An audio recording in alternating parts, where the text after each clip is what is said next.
Huh. All right. Well, what was new? My computer crashed. What was new? I just attached a video. And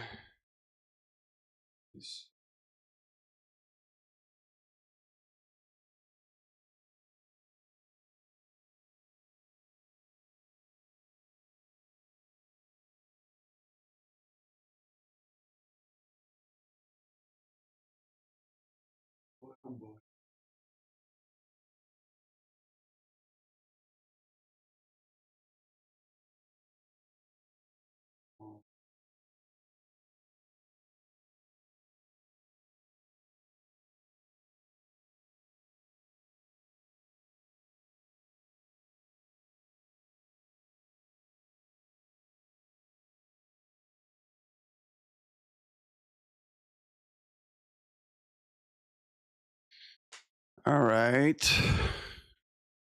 Yeah, we crashed. I'm a little confused, concerned.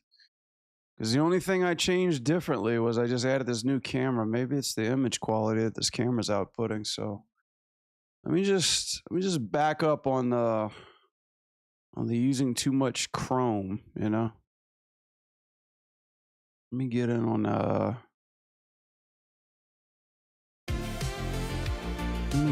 on this page.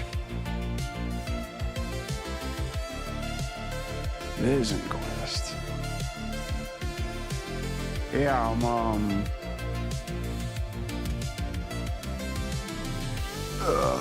animating this. I'm trying to finish my my combo here.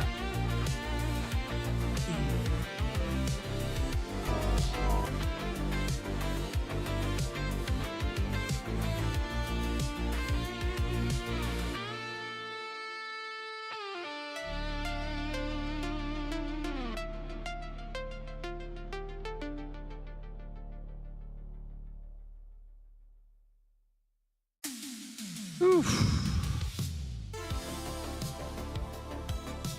All right, we're back up and running.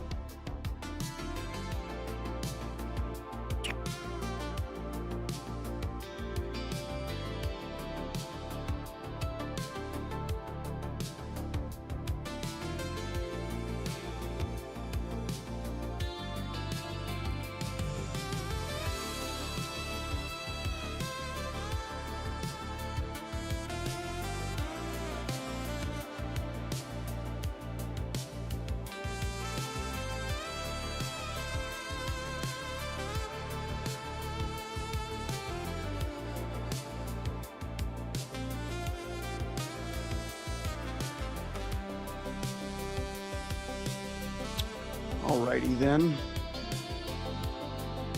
Let's try round 2, except without all the other bullshit.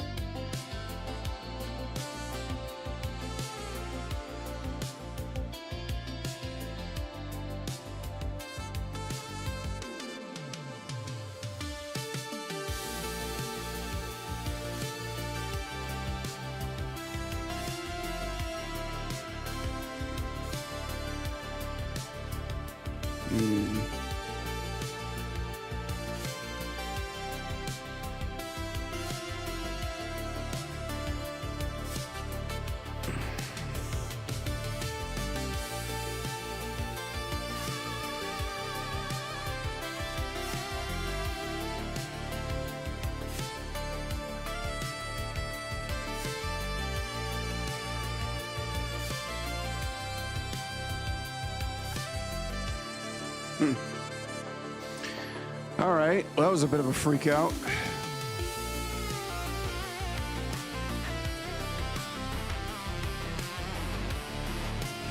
It's the first time that's happened in like forever.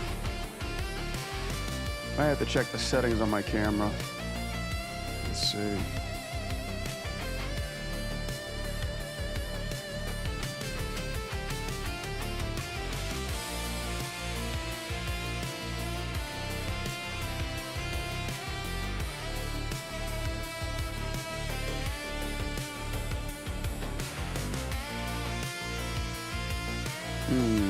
absolutely freeze a stream, especially at OBS.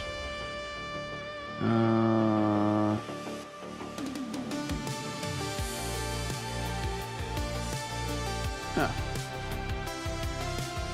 Let's see. Help log files. Upload last log files. Upload current. Upload previous log file.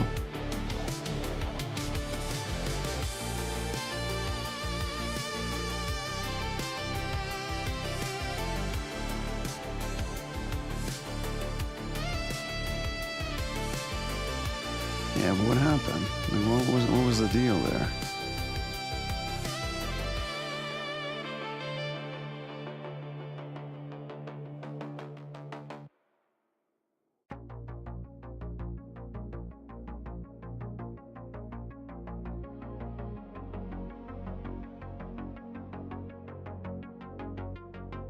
Let's see.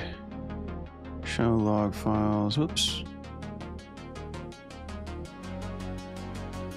What am I looking at here?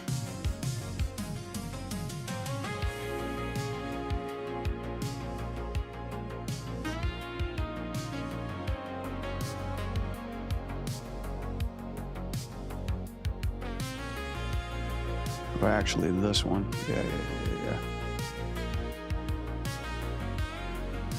Damn.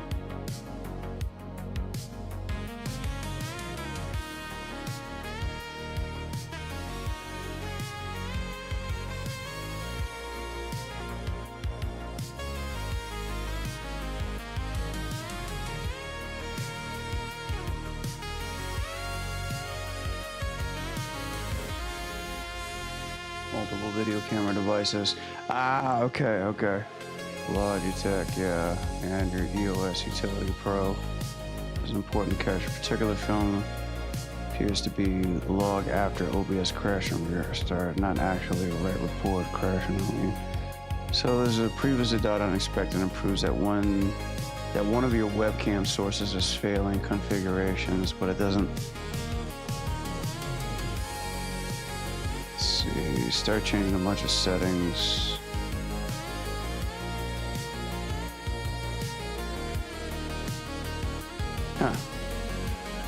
Okay, so it has render cam here. Maybe I don't need that one.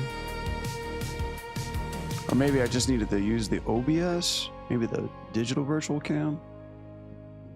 Possibly.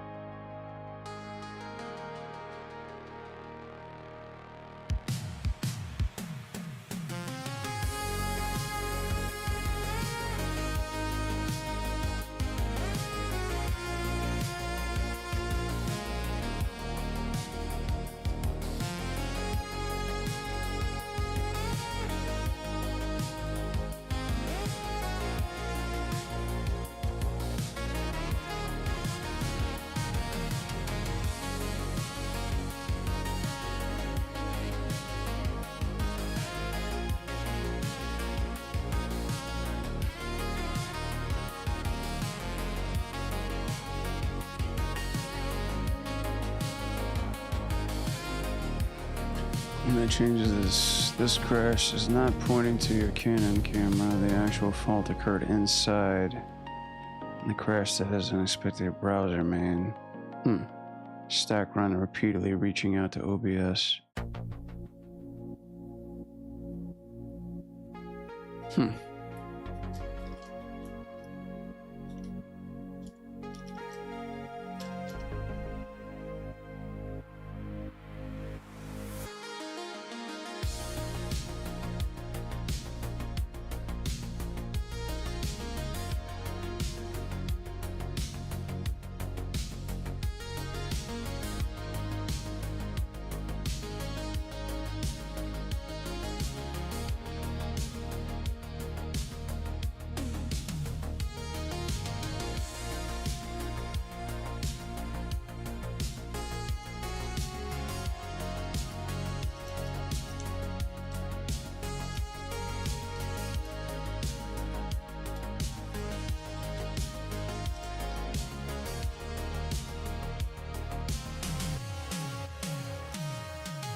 Okay, let's see. Go to settings.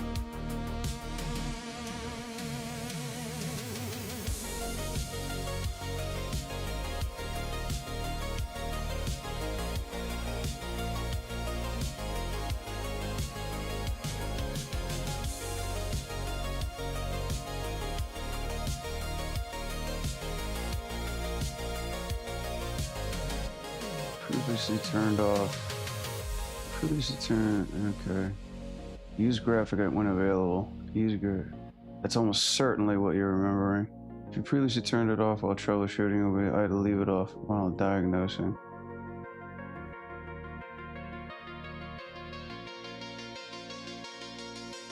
That's the one that I needed to turn off. Okay.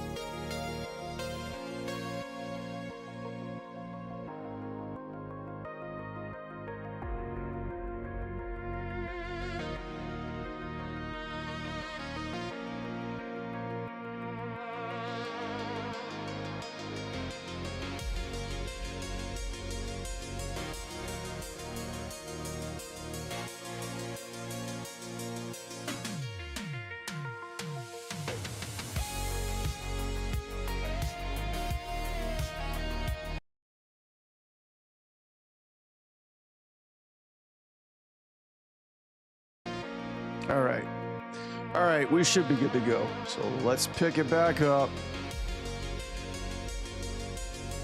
And don't freak out this time. Oh man, I'm hoping that's the case.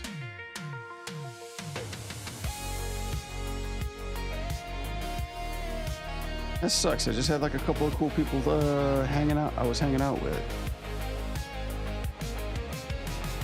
Oh, is this the Doom trailer? Hang on a second. Do we got some doomness happening? Tell me he talks. Victor was always the smartest guy in every room. He used to be different.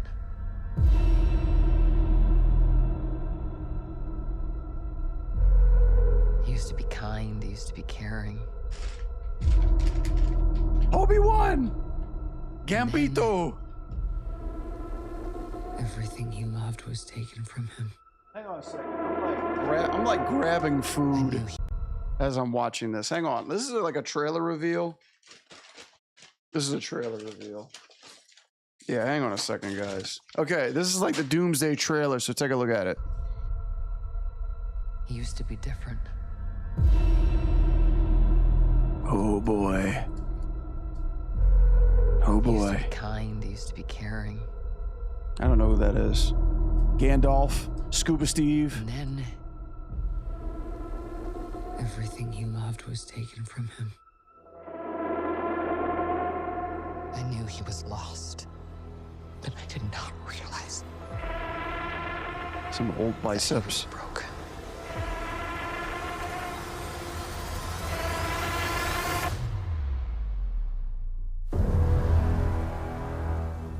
Victor,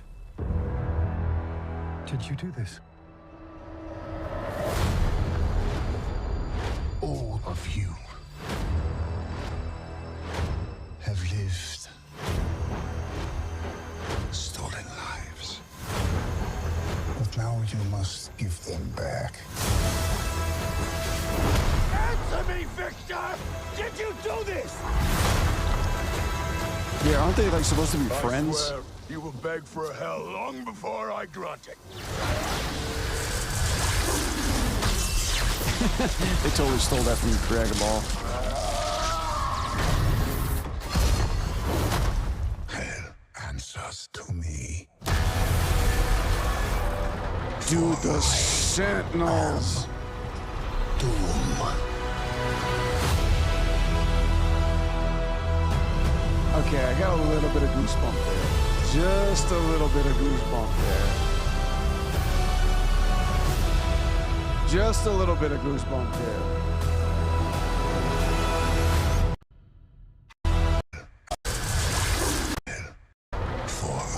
This was the only thing that really gave me chills, man.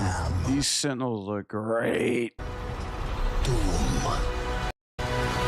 They're kind of silly looking, like they kind of moving. They're kind of like dumb robots, but I was digging it though. I was digging it. What else is there? I'm not gonna lie, like he literally looks like an old ass Jedi right here. Fucking hell. I mean, at least they naturally gave him a little buzz cut, you know. But dude, the eyes are still fucking Channing Tatum. Ah, cool trailer. What else they got? Oh, dude, they're pitching the X-Men. Is this the new X-Men logo? Yeah. Yeah. Oh shit, the cast is already coming out. First look at Oswald. Oh, the Oswald Rabbit movie. Nice. Is that Chalamet is like what's his dick? Yeah. Coco 2, Credibles 3, Rapunzel, Vision, I don't care. Christopher Abbott as Professor Charles. I don't even know this guy. Let's take a look. I wonder what the rest of the cast is.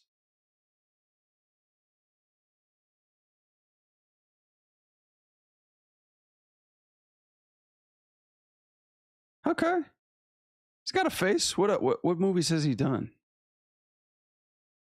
I mean, I'm guessing like this entire cast, this like whole new cast is like just unknowns. Yeah, just a whole bunch of like indie kind of movies. I mean, is this a reliable source, guys? Discussion. Where's the cast? Let me see.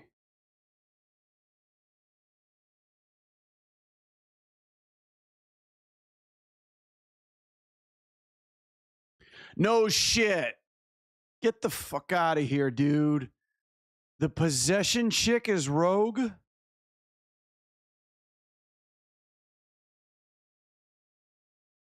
Oh my goodness. Dead ass thought she was going to play Emma Frost. And you all say Mystique, I'm crying. Wow. The possession chick is playing Rogue. Gutham's already there.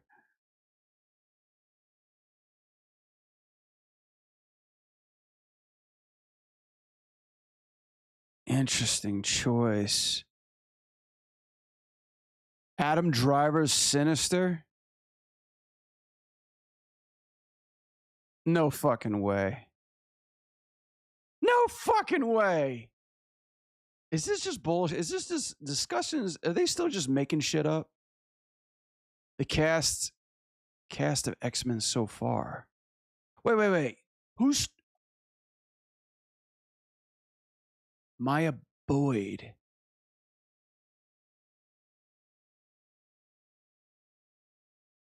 Who is this?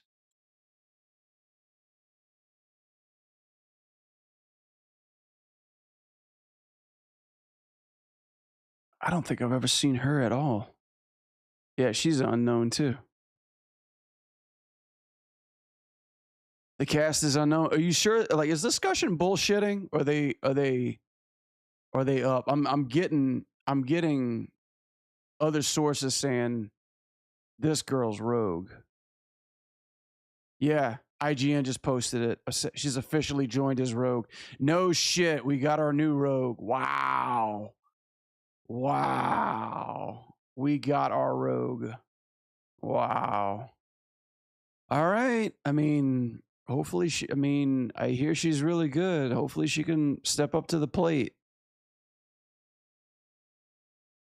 I mean, she's definitely like she's definitely got good looks, you know? I mean, I just haven't seen Possession. I don't know much about this girl. So she's the new Rogue. Wow.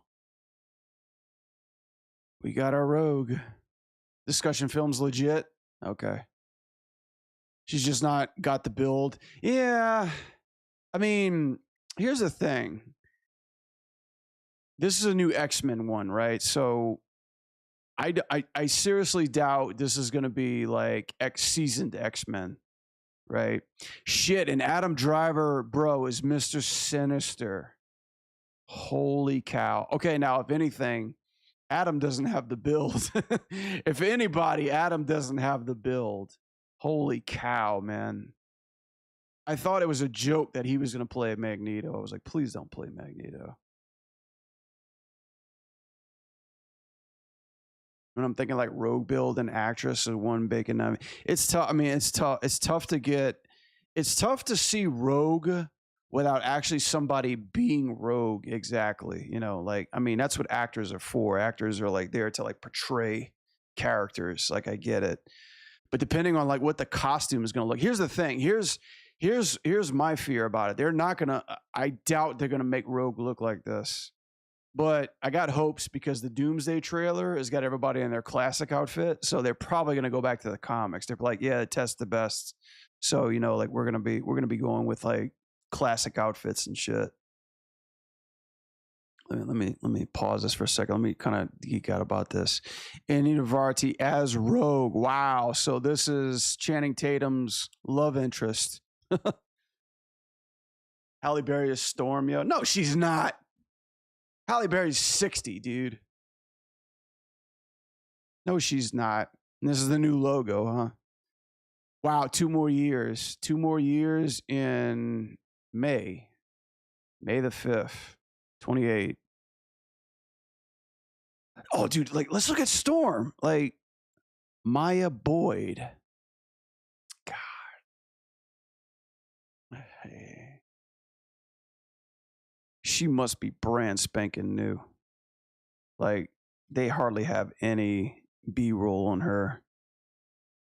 Just trying to imagine her with white hair. Damn. I mean, how tall? Wait, first of all, how tall is she?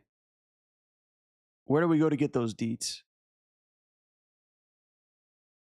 Because Storm is tall, yo.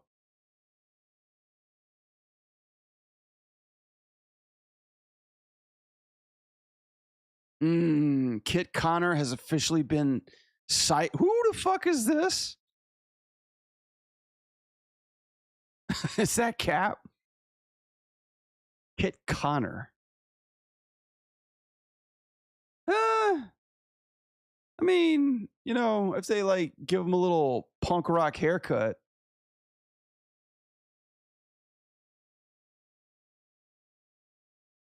Samare Weaving is Emma Frost. Oh, she's the chick from Ready or Not, huh? Yeah, she's cool. She's cool. Yeah, I can see that one. I'm cool with that. Welcome back. What's up, Mystic? Yeah, dude. My computer crashed. I'm trying to, you know what I had on? I had my Google Chrome hardware checked on, so I unchecked it. But I also got this new camera. So I'm thinking maybe this camera output, I had too many camera outputs going. So hopefully that was the case. Yeah, but I checked my Google Chrome, my stuff was switched on. So we should be good. We should be good now. But yeah, thanks for hanging out. Thanks for checking on me. Maya Boyd, dude, we're looking on the new cast of X-Men. They just got announced. This is the new Storm. Maya Boyd. I have no clue. Like she's brand spanking. Like a lot of this cast is like unknown. Okay. I mean, you know, it's like for me, like here's just me, dude. Storm for me, she is a goddess, you know, like she is a 6'5" dark goddess, you know. And when I'm looking at this cast, Maya, she looks very young. Indy is very young. And Kit looks very young too. So my guess is that this is going to be like, you know, X-Men Evolution. This is going to be like a younger younger cast. And Christopher Abbott as Professor Charles Xavier. I like how they're just getting like just some random photos of these guys on the internet. Christopher Abbott. Let's see. Okay. I mean, I doubt they have anything of him bald, but you know, not bad. You know, not bad. It's pretty sexy. He's gonna be a sexy Charles Xavier, that's for sure. He's gonna be a pretty hot Charles Xavier. Charles is the oldest one of them, so I think he's probably in his 40s, huh? He's got to be about like 40 years old or something.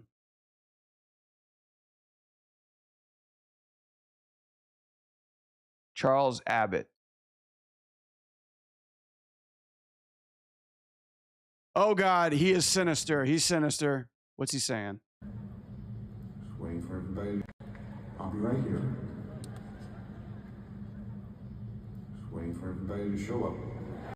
Okay. All right. I kind of have my doubts, but looking at him now, looking at him with that fucking goatee and those eyes, I like after he gets makeup, yeah, I can kind of see it. Enjoy your weekend, D23. I'll be right here. Nice. You know who I thought was going to be you know who I thought was going to be sinister? Let me see. What's that guy's name? He played Death in Puss in Boots. This guy. I thought your boy here was going to be sinister. I really did. He would have made a great sinister too, more than likely. Now that I'm looking at, now that I'm kind of seeing Driver in this kind of lighting with this kind of, I mean, just in a black T-shirt. Yeah, I think he's gonna be pretty badass. Just waiting for everybody to show up. I just can't get the Kylo Ren out of my mind. First concept of Clay, a new original film from Walt Disney Animation starring Kieran Culkin. Is that Macaulay Culkin's brother? Follows a terrible mentor who must look at a newborn ball of clay. All right.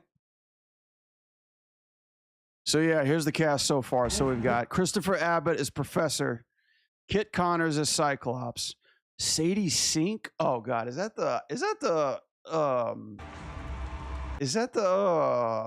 what's her name from Stranger Things? Yeah. Gosh, she's everywhere now. Wasn't she in Spider-Man? Yeah, it's gonna be a young ass cast. So this one's probably not gonna be linked in with Doomsday. As Professor Charles Xavier, Christopher Abbott. Ooh, let me see some video. Okay, that's Cyclops. Playing Emma Frost, Samara Weaving.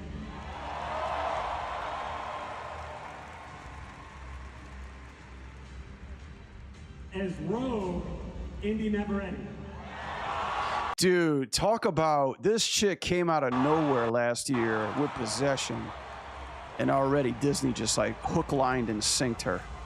And I'm very proud to introduce as Storm, Maya Boyd. Please tell me she's tall. Please be tall. Please be tall.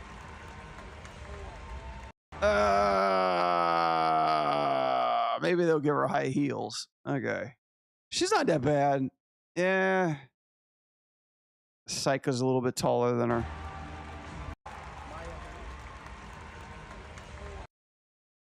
She was Lois in Superman? Who was Lois in Superman? Oh, what's up, Eugen? I didn't even see you there. What's up, dude? Driver can be sinister for sure. Yeah, Driver looks cool as sinister. When I picture Jean, she looks super mature looking though. Yeah, this looks like a young cast. This might be like First Class, day one. I'm thinking like X-Men Evolution because they're all young, you know. I mean, I got what I asked for, a new Storm and a new Rogue for sure. But what's crazy is maybe they still aren't working on the rest of the cast. What's crazy is this is all we've got so far. Oh crap, the mic. Okay, dude, I was panicking. I was like, is my computer fucking frozen? My camera went out. Yeah, like here's the thing. Like if it comes to the original, this is what I don't get. If it comes to the original X-Men, we need Beast, Angel, Iceman, and Polaris. But it's not. And the crazy thing is that we've got Rogue. We don't have Beast. I'm surprised we don't have Beast. We don't have Beast. We certainly don't have Wolverine unless they're saving him for like a big reveal next year. And like we don't have Gambit. I'm hoping that they're not going to just like reboot this fucking dude. Listen, I'm hoping they're not just going to reboot this fucking series and put Rogue without Gambit, you know? Like that doesn't make any fucking sense to me. Why would you have Rogue without Wolverine or Gambit? You know, and why would you have like Storm? Why would you have Storm without Beast or even fucking Forge? I don't know. Indy Navarrete? No, she wasn't Lois. She was that possession chick. No, this is that brand new girl. No, you're talking about. No, I remember Lois in this movie. Oh, she's actually in this movie. Oh no, she's not. Lois Superman. Well, she's in here, but she's playing like Sarah, something like that. She's in a Superman. I didn't even know she's in a Superman series. Badish Toloch. I'm sorry, that's how you're saying her name or not. No, I thought you were talking about the Superman movie. That definitely wasn't her. Wow, so that's the entire cast. Okay, look, here's a side by side. Yeah, let's go through it. Storm, I'm on the fence. Rogue, okay, I'm good with Rogue. Sinister, good with Sinister. Jean Grey, not so much. Cyclops, I'll have to see. Oh, wait, I'm on the fence. Professor X, I'm okay with that. But yeah, there's got to be more than that than this. Oh yeah, that's right. We're missing Emma Frost too. Emma was good. The casting for Emma was really good too. But she's not there as well. I like the girl that plays Emma. Zootopia 3, get the fuck out of here. Of course. What do they got? Frozen 3, Zootopia 3 now. Okay, guys, look, hang on. You're all here. Okay, look, let's watch the Doomsday trailer together. Hang on. Doomsday trailer just dropped. Let's watch the new one. Victor All right, here we go. was always the smartest guy in every room. That's pretty menacing. He used to be different.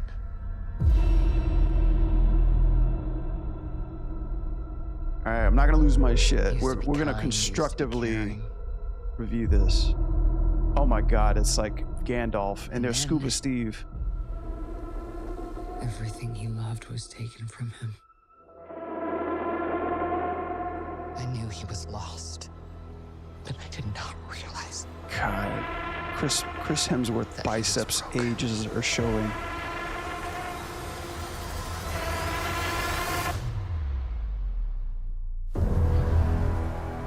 All these actors are gonna make so much fucking money from this movie. Did you do this? All of you. Oh! Stolen lives of But now you must give them back. Dude, Cyclops looks good. Answer me, Victor! Did you do this? I swear, you will beg for hell long before I grant it. Is that you, Tony? They totally ripped that from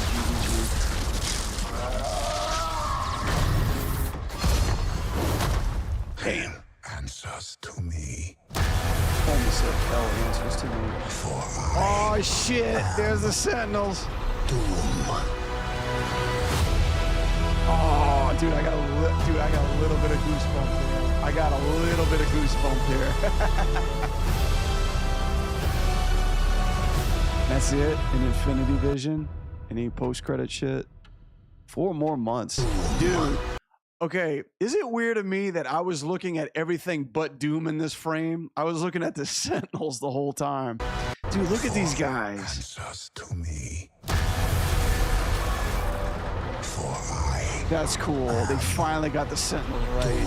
Oh, they're a little weird looking. Look at the animation. Look at the guy on the left. doom. He's like clinkety clink. Doom. Like a boss, man. Like a fucking come at me boss. Shit, the costume looks great. Yeah, I think Doom's gonna be a cool character. I'm not too big of a fan, or I'm not like, I don't know Doom, like Doctor Doom. I know people are obsessed with Doctor Doom, and obviously they're building him up to be the big baddie, but it's like, to me, I don't know much about Doctor Doom. Like, to me, I think Thanos was a much more had a bigger presence, obviously, because he was just a big cartoon character. But I thought he was much more intimidating than this. So yeah, I mean, of course, they'll do their best to change my mind. You know, like Doom will come in and wipe the floor with everybody and be like, "Yeah, I'm the fucking final boss, bitch," you know, and then get his ass kicked. But let's do the other characters, man. Used to be kind, used to be caring. Who is this? Who's talking? Okay, let me tell you something, man. Ian McCain, this just looks like a Jedi. I saw this and I was like, this looks like fucking Obi-Wan Kenobi.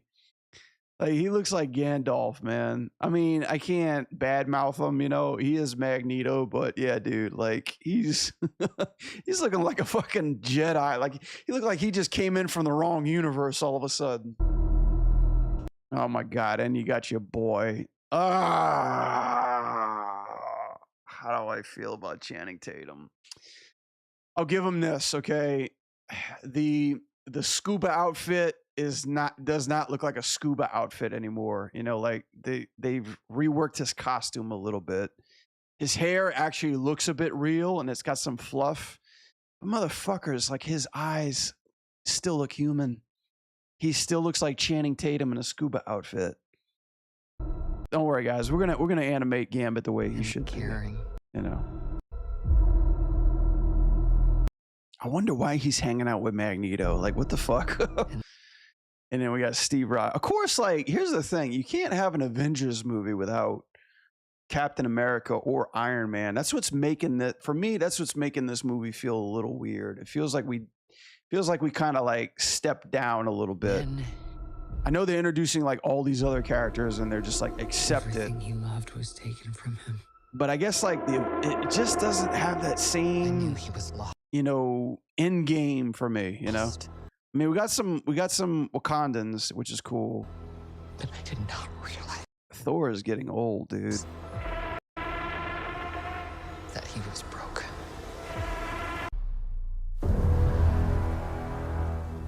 Victor, did you do this?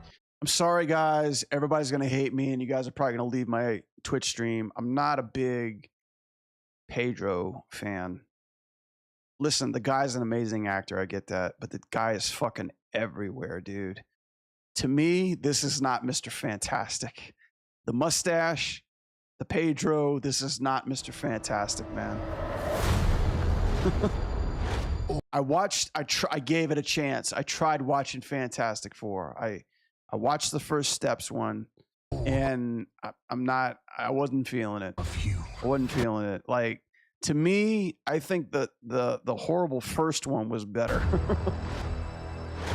Have lived. So look, they got 2 babies now. Steve Rogers got a baby. Fantastic Four's got a baby. This is like the babies are gonna take out Doom. That's gonna be the new thing. But hey, at least we got Charles and Xavier, right? Charles and Magneto, right? We got some X-Men. Stolen lives. But now you must give them Dude, Psych is back, man. back. Look how cool he Stolen looks. lives. But now you must give them back. I just got one critique. I've got one fucking critique. I just wish, because Cyclops, he's got the outfit, but bro, he's still wearing his goggles like fucking sunglasses. I just wish they either did the scuba outfit, or I wish they just gave him a fucking like spike cut, dude. He's still too shaggy. Answer me, Victor! Did you do this? Bitch, get out of here. You gonna bitch slap him. I swear, you will beg for a hell. Yada, yada, yada, yada, yada. Doom's just too fucking tough, dude. I like this, though, man. If we're gonna get some Sentinel we're gonna get some fucking fighting Sentinel actions, count me in. I'm excited. This gave me goosebumps. The Sentinels gave me goosebumps. It looks cool. Looks cool. We'll see. I'm not like psyched. I'm not like, I need to see this day one, because apparently all these tickets are getting sold out. Apparently, like this movie's sold out 3 months in advance, so I don't give a shit. But yeah, your boy, bro, tell me like straight up, like Anakin and your boy looks like a Jedi in that shot. This is cool though. I mean, I'm glad to finally see who's been cast. Yeah, but bro, we gotta wait fucking 2 years to see this movie. This is like, I'm gonna be looking forward to seeing this probably more than Doomsday. But yeah, I'm curious to see what more they have into it. Let me tell you guys something I'm really excited about though. That's not in the Doomsday trailer. I wish it was. Let me see. Have you guys seen what Beast looks like in this movie?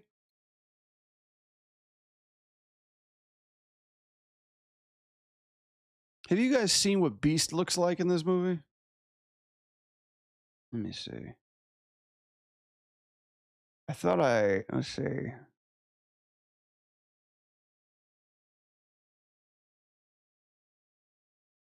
Come on, give me some Beast.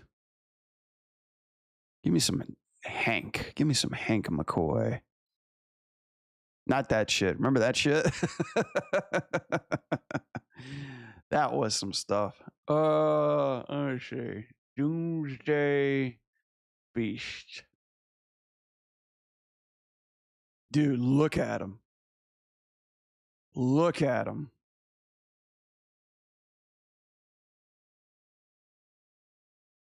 Hell yeah.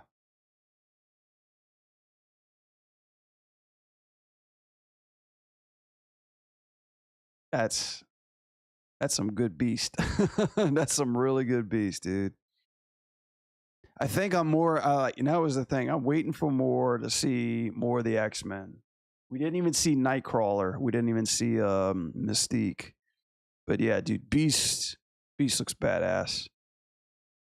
I loved him in what was the third one? Was it not Days of Future Past? Last Stand, the X-Men Last Stand movie, the other Bryan Cranston movie. But I enjoyed him in that movie. But he didn't look like his comic version. We've got the comic version now. Now we just need to see him in action, dude. He's gonna look great. Nightcrawler's interesting though. Have you guys seen Nightcrawler? They gave him a fucking Matrix hangover.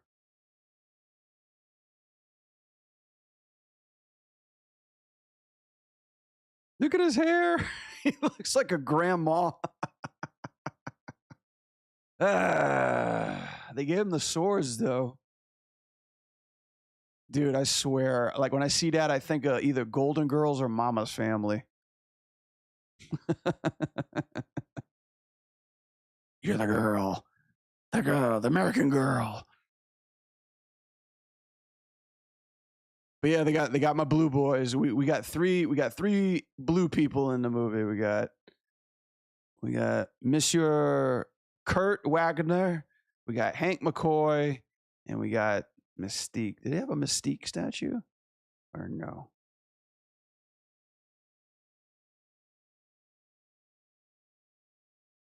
Oh, dude. Like finally, like that's hot. But they got Mystique in her white outfit too, but they're holding back on that, you know?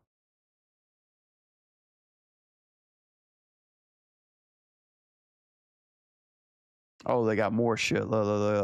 Here's the thing. I forgot the actor that plays the Beast. But I know he's like a much older guy.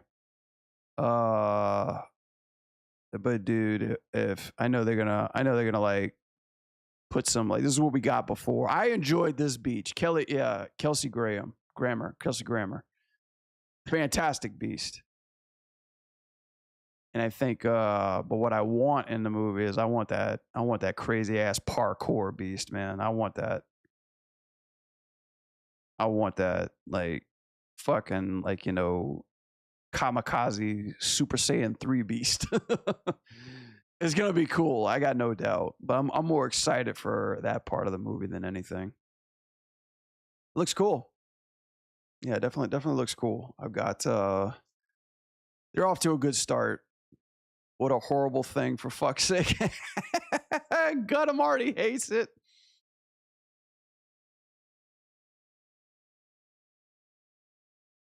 There you go. Dread Duck got it right. A realistic, believable Southern accent, or we riot. That said, you know, great choice. Greed, sugar.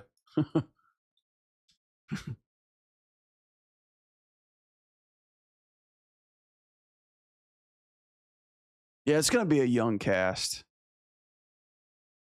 Oh, get the fuck out of here. It's spiteful. Why are you sitting? Is he gonna be an Avengers? Hey, D23. Hope you're all having a great time. I just wanted to check in, just totally unprompted, and just wondering if you might need some help.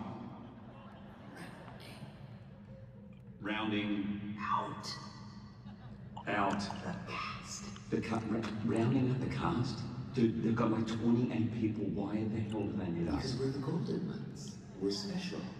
Now follow the good script. So anyway, if you guys need some help rounding out the cast, I'd love to join. And oh, poor Hugh Jackman, man. He's gonna have to get ripped for the last time. Avengers Doomsday, but no pressure. I hate you so much, man. And we all need you.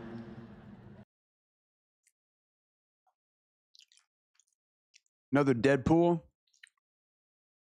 I mean, look. Let me just be honest with you guys, okay? Huge jacked man. He's a fine Wolverine, fine actor, fine guy too. But come on, we need another Wolverine. You know, we need another set of claws, dude. We need some new blood, you know, to play that role. You know, we need to get, especially since like everybody's like super young, and I know Wolverine's a little bit older. I mean, motherfucker, just like you can cast somebody in their 50s for crying out loud. Like we need some fresh animal like Weapon X up in there, you know. I might catch up. You gotta work on this walk cycle. All right, Eugen, appreciate you, man. Thanks for stopping by. First clip of Oswald. Let's take a look at that.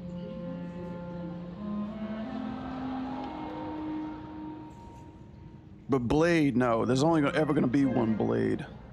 We need Wesley Snipes in Endgame.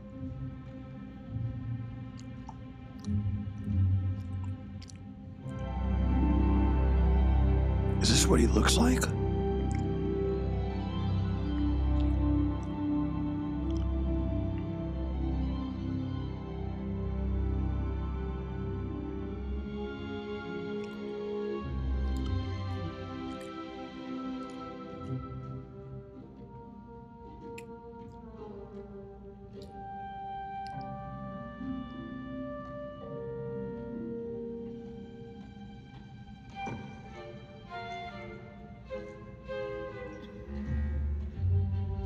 It's like a 3D animation on twos, but it has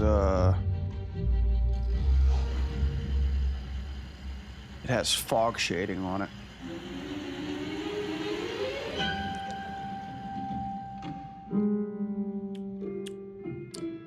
This isn't Mickey, this is Oswald. This is Jon Favreau's new movie.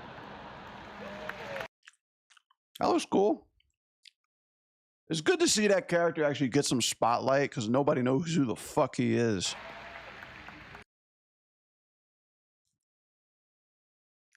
Looks cool. I'm more excited. I'm more interested to see what's going to be of this. That's really crazy. All right.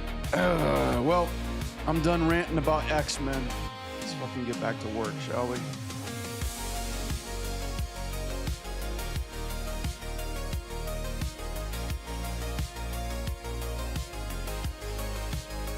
I didn't lose all that work, huh? Yeah, I kind of did.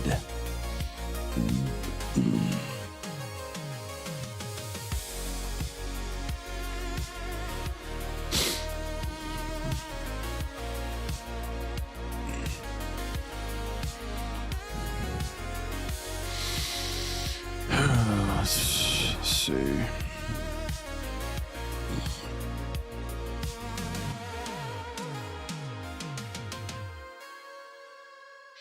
You know what I heard? I heard like even like after I think all those actors on Doomsday, they finished shooting that movie like 2 years ago. And post has been nothing but 2 years, man, which is nuts.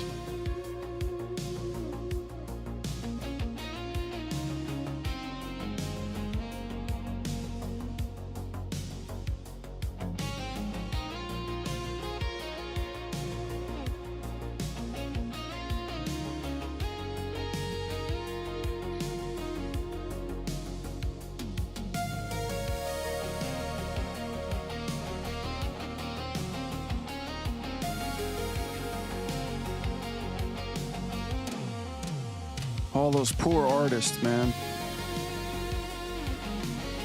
Doomsday is gonna make like $1 trillion, and then Disney's gonna be like, time to lay everybody off and just swim in it.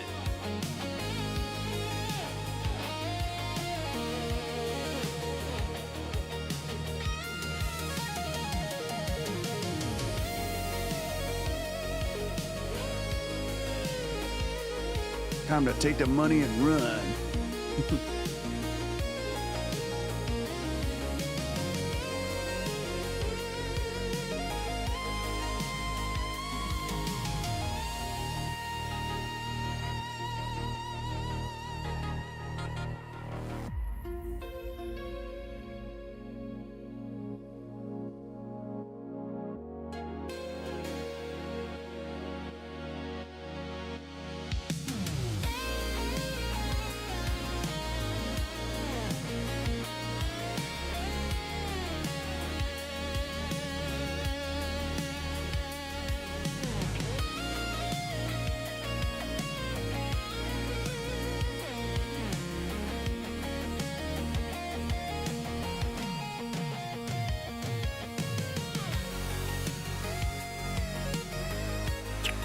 So far, so good. Knock on wood.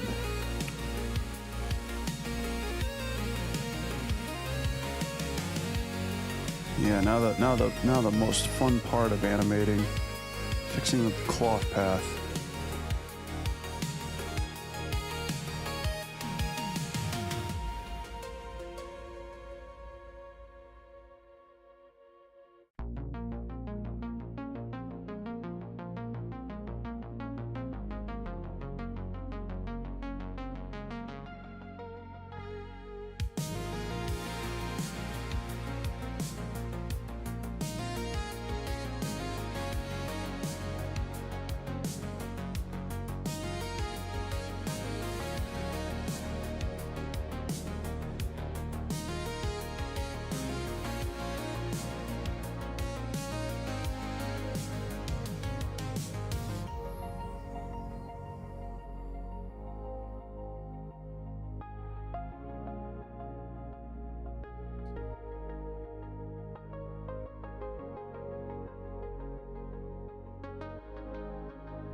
Oh god, they're already animating Zootopia 3. No shit. I'm just catching up on the feed. Yo, what up, Avik? How you doing? Welcome in.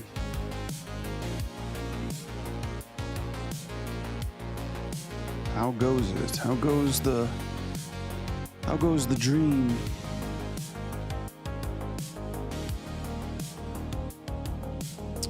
God, I can tell you what, I'm so happy it's freaking Friday. I'm so happy this week's over with. I've had one hell of a week. Not the good kind.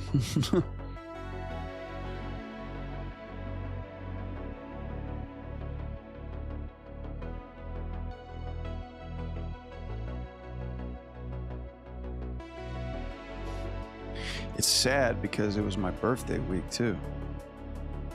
I had a good birthday, don't get me wrong, but shit, everything that surrounded, like every day before and after, it was like what is the universe trying to tell me right now? Happy belated birthday. Thank you, buddy.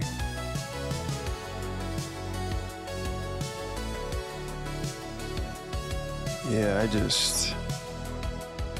it was like, I'm glad it was on the weekend because, man, when this week started, good God, it was like just one thing right after the next.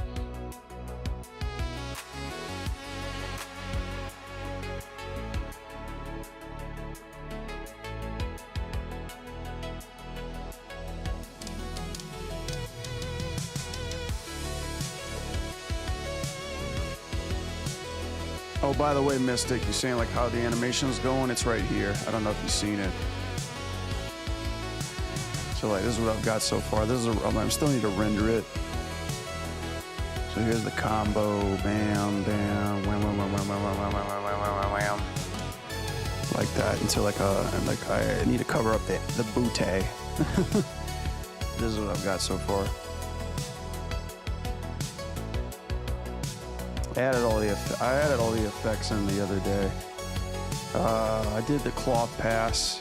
I just gotta decorate this background up because it's gonna be like, it's hard to even tell where she's at, and I just need to address. I'm just like address the dress. You know, I'm just fixing up the dress right now.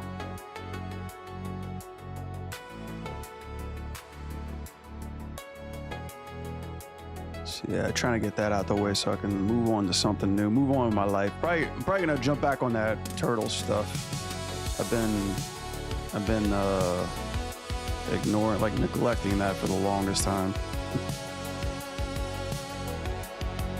Try to get that out there before the game officially drops. I'll show you what I made for a Queenie project. Sure.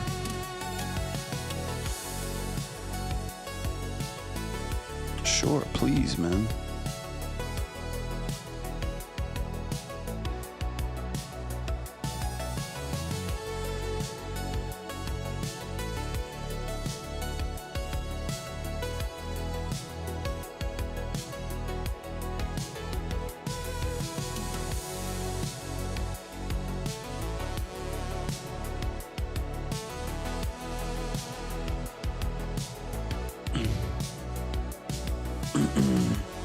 Happy birthday. Thank you, Evan. Appreciate that. Yeah, I don't have like the biggest celebrations or anything like that. I'm not like really outspoken about that. I'm kind of, one of my friends who's like same age as me, he's like, don't remind me it's my birthday. We're kind of getting to that grumpy old men phase in our life. We're just like, stop reminding me of my age.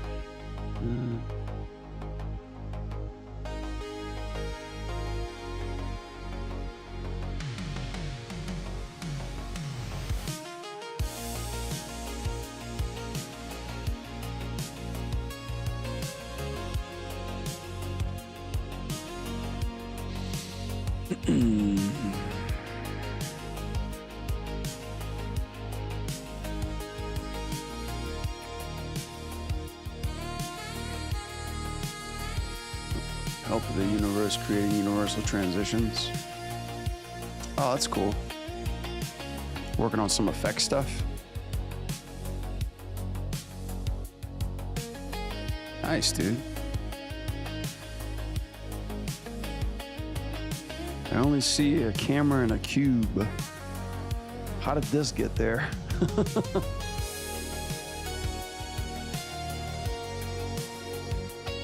Opened up a realm. What version of Blender is this, where you're just opening up the universe?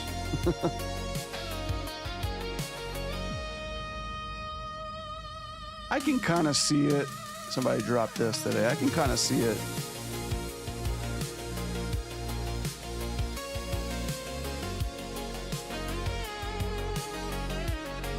.1 or 2. Yeah, I need to upgrade to 2 because 5.1's giving me like all kinds of weird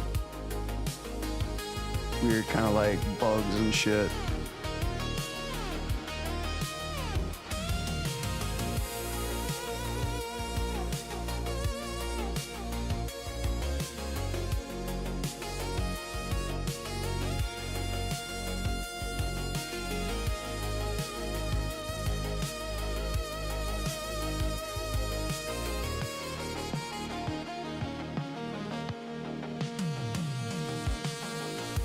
Kingdom Hearts 4 for Coco. Yeah, I saw that.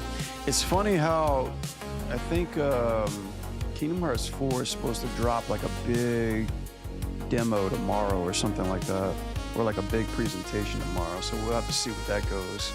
Coco being in it is pretty cool. Lame Salvo, good evening, everyone. Good evening, buddy. Welcome in. How are you doing? Rendering scares me at times. Yeah, I mean, the one thing I will give Blender is that it does real-time rendering, which is sweet, but it makes me want to be a render artist, which I don't like. I'm not a lighter, I'm not a renderer, but I gotta be more than an animator, dude. I gotta be a fucking jack of all trades now.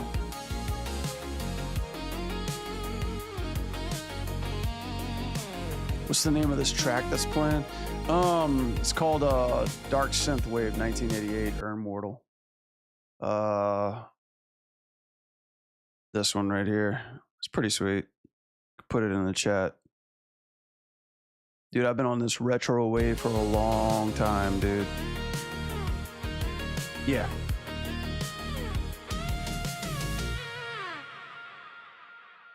It's this guy right here.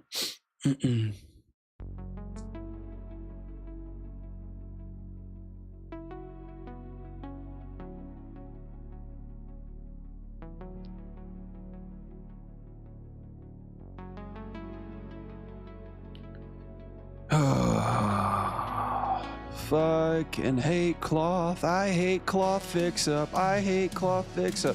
You know what I need to start doing? I need to just start posting like 85% finished animation work. Nobody online will be in their right mind to like blink twice at it. Everybody's so used to looking at AI garbage that they don't even see the faults in the rendering. They just want us to be entertained, you know? Besides, you know, like Hornet's got like a little bit of loose clothing in here too, so pretty sure the Freakazoids will be happy. Doing all right. Just finished animating for the evening. I'm unwanting watching someone else animate. Right on. I stopped animating to watch more animating. Yeah, that's what I was telling my buddy. So I was telling my buddy who were working on our indie game. I said, I told him, I was like, I hate being in love with this fucking art form because it just takes too long. It takes too long.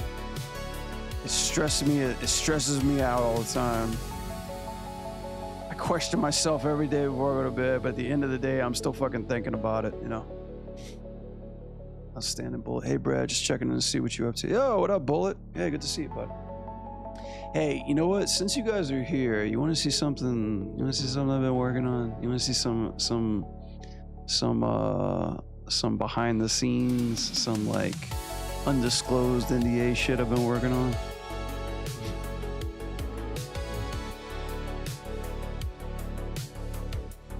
Not nothing. It's not nothing too bad. So, yeah, I can show you a little bit.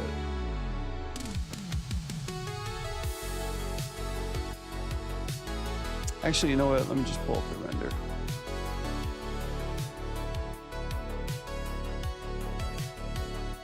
So for those of you who don't know, I'm working on a little indie game called Combo Devils, and we're working on a brand new character called Lizzo. It's kind of like a Godzilla character. So I'm finishing up the intro right now.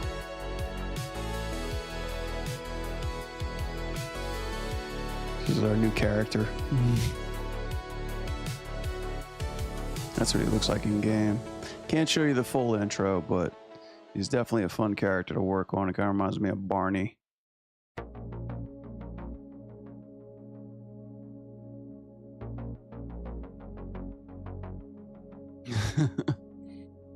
Fun stuff, huh?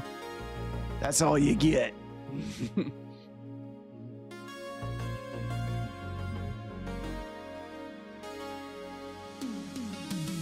Looks sick. He is gonna be a sick character. If you think that's sick, you should see the gameplay on this guy. We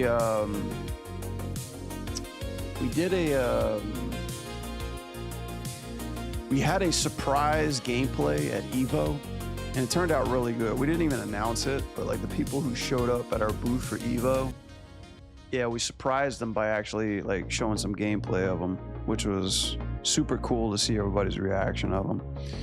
And after Evo, I was like stuck working. Like I'm working on a bunch of his stuff right now, but like when I took a look at the trailer, like the gameplay trailer, he's looking sick, dude. I'm like, this is such a cool character. Yeah, everybody's doing a great job over there. It's kind of fun. It's kind of fun to have just like a little piece of it.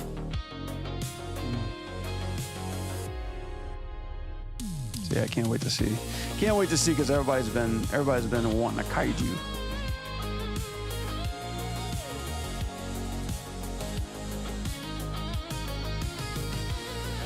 Oh, you gotta go until next time. See you. All right, Bullet Ant. Hey, thanks for showing up. Have a good one.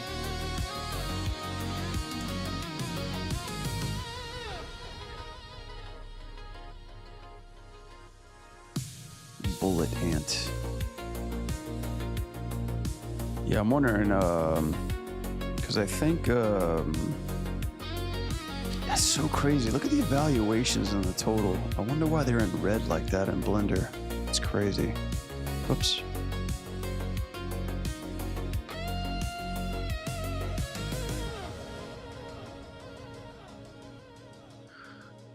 Yo, Melting Scrub, what's up, dude? It's been a while. How you been? Welcome in. Got a little crowd here tonight, man. I'm so glad my computer's behaving nicely now. By the way, guys, I got this new camera. I don't know if I'm looking good on it. No more fuck ups. This is my brand new EOS R50. And check it out. This guy, autofocus. Wah-ya! Here's Mikey.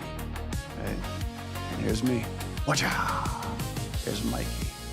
There's me. Yep, no more glitching in the middle of lessons. No more of that shit. I mean, you know, it was my birthday, so I asked for a new camera. I got a new camera.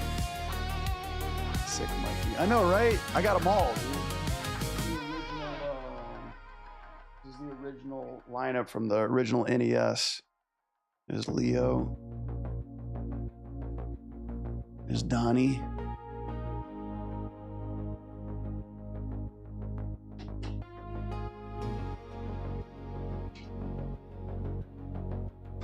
And last but not least, my boy.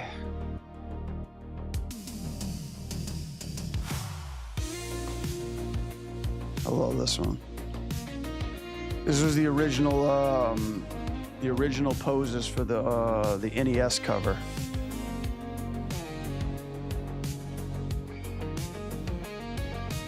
Happy birthday. Oh, thank you guys. Thank you.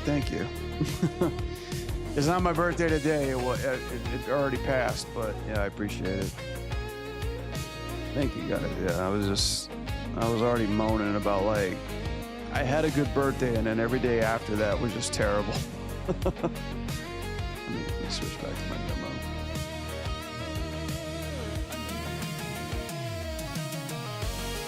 Yeah, I was gonna, I almost thought about streaming for my birthday, but then my wife reminded me that I have a family. I felt really bad. You know, I actually did that one time, like a couple of years back for my birthday. I actually like used it to work and I felt like such a shit bag after the fact. I was like, I can't believe I worked on my birthday. Like when I was in my 20s, man, I could care less. I was like, man, I gotta work. But man, when you get older, you're just like, man, fuck that, I can wait. How you guys doing? It's good to see everybody again. I'm trying to make it more of a habit to stream more. Guys, I have been non-stop working these past couple of weeks. I've had my job, we have like a deadline we have to hit. It's more like crunch time, you know what I mean? I'm pretty sure you guys know, like, you know, the studio crunch time, when that hits, it's like all hands on dick. All hands on deck, not dick. Yeah, we had a big deadline we had to hit, and it's hit fortunately. But other than that, yeah, I've just been doing what I can on the side to maintain a job. Yeah, crunch time definitely. I've been busy these last 2 weeks too. I know, right? It's like we can't like. I'm almost thinking I need to like just start sea dancing a couple of shit, man, because I can't keep pulling these all-nighters. No, actually, I'm lying. I have not done an all-nighter probably since like I left Blizzard. Blizzard was the last time I ever did an all-nighter, and I was like, I'm not doing this shit again. Fortunately, I haven't. Fortunately, I've never had to. So, just made a post on Newgrounds about what we should be living at our jobs. I was actually on Newgrounds not too long ago.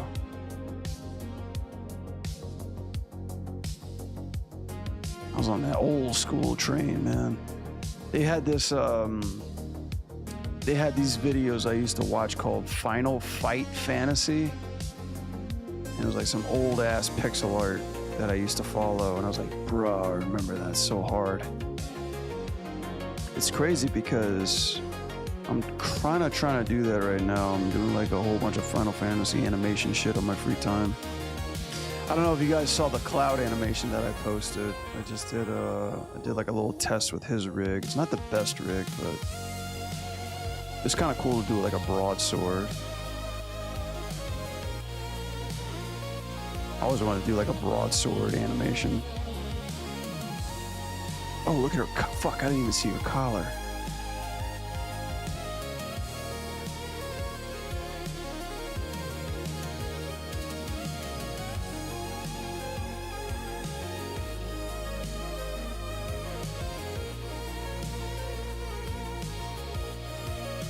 Crunching a bit too between I animate semester, working on personal project for demo and work.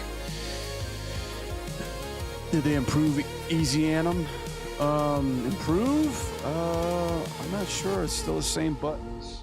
They need to improve Blender's incorporation. They need to improve their incorporation with Blender versions.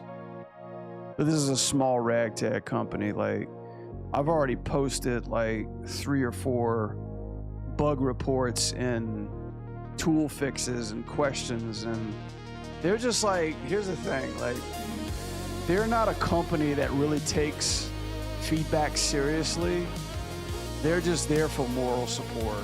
Like, yeah, we know about that. Sorry, you know, like we're still kind of debating on what we should do moving forward. You know, the Animeasy's kind of like 3 people that made an Anibot tools and want people just to like buy it and use it and not ask for fixes. You know what I mean? Like they don't want, they're not expecting this tool set to be taken seriously, but when a serious animator is actually giving them feedback, they're kind of just like sitting on their hands like, well, you know, we'll look into it.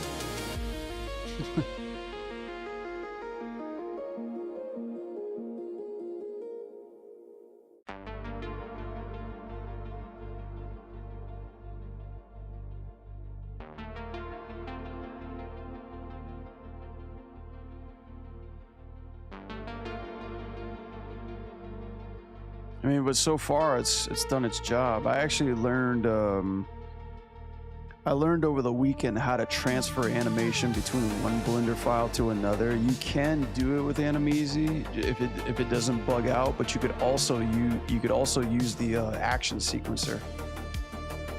So I tested that out a bit because I actually lost animation on this file. Thank God I saved the backup file. I'm learning Blender has recovery, but it's not quite the best recovery, or it's not the most reliable animation recovery. But holy hell, I'm glad I made a backup file for this animation, because I was about to lose it.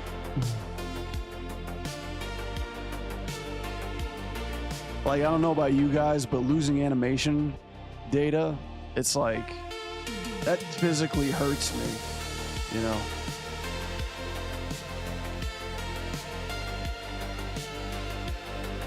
Like, I feel myself getting weaker.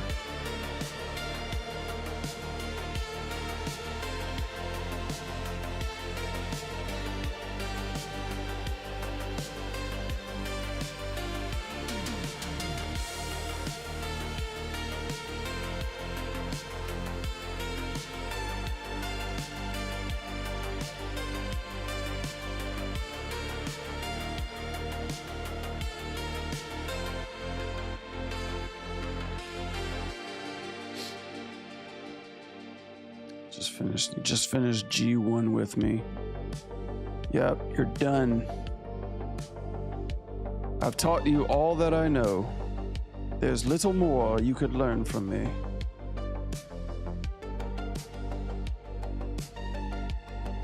I'm taking this boy now. I am taking this boy to be my Padawan learner. He shall be my apprentice.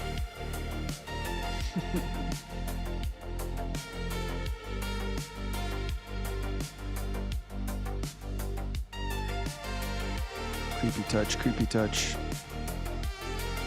It's a cool pose. Yeah, the rig itself is not bad, but like sometimes I get like these weird lines with the legs.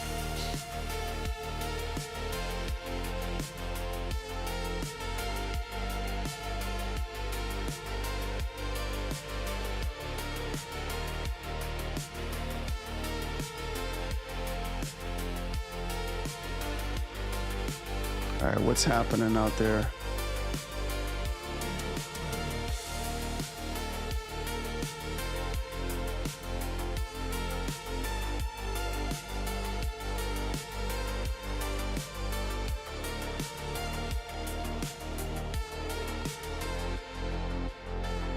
Side by side. Yeah, see, like it's a young cast.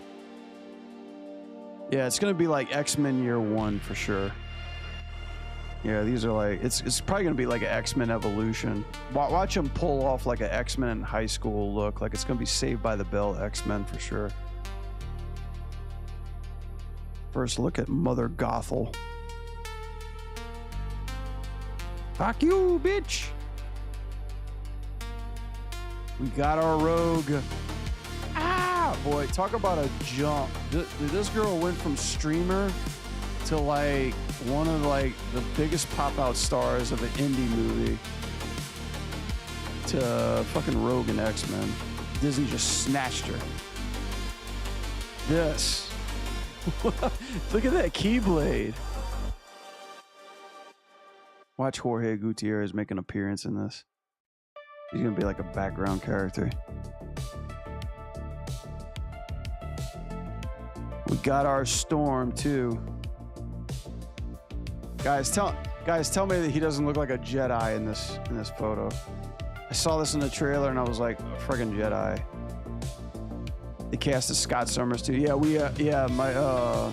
if you look back on we already looked over the X-Men cast and we looked over the Doctor Doom trailer. I gave my thoughts. But I saw this and I was like, I literally thought I was watching a Star Wars trailer for a second. Hexed. That's Disney's new movie. So hold on a second. They've got this, and they're already animating Frozen 3 and Zootopia 3. Oh boy, the AI slop is just getting dumped. Oh cool, they got some actual Incredible 3 shit. And a news is taking a heavy toll on Bob, who's grappling Hang on. with his own relevance in a world of supers that may have outgrown him. Because even though supers are legal again, doesn't mean all supers are good. That's right, in Incredibles 3, the Parr family will face off against a supervillain with more power than all the family put together and all of the super... Stop it! What are you doing? You're supposed to be creating interest, not describing a present before someone has unwrapped it. Right, sorry. Stand up straight, shoulders back, and tuck in your shirt. As you can see, in Cute. this back, so that's Incredibles 3. Cute. Was that the bad guy for Incredibles? Okay, easy on the lewd Storm photos, Twitter. And we got Stitch too. Then why are they laying off so many people? That's what we were talking about. Like Doomsday is going to come out, make $1 trillion, and then Disney's going to like cut half their crew. It's so funny. You know, it's so funny how they have these D3 expos and then the president comes on and everybody's like, or like the CEO comes on, everybody's like, woo, Disney. And I'm like, yeah, have you guys just forgot last month that they cut like over 1,000 people at their studio? It's the way the world is. That's how fickle people are, you know? Oh yeah, thanks for the art. We'll let you go. Boo, Disney. And the next day is like, so what do you got for us, Disney? It's just like, give me a new bite. All is forgiven, dude. It's the times that we live in nowadays. Here's some good news, though. Scarlett Johansson is Poison Ivy. Ooh. Ooh. This has me interested, though. Of everything that they already talked about, this Kingdom Hearts series, this has got me interested. I just hope to God it's not some cheesy ass 3D television animation. That's my only gripe. You know, it's my only gripe.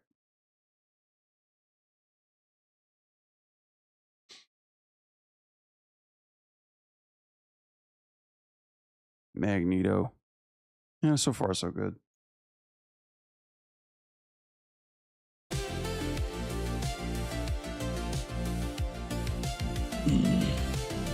Sad that they canceled Blade and Wonder Woman too. I mean, because you know you gotta have Wesley Snipes as Blade. Oh, Wonder Man. Oh, I thought I read Wonder Woman. I was like, they making a Wonder Woman?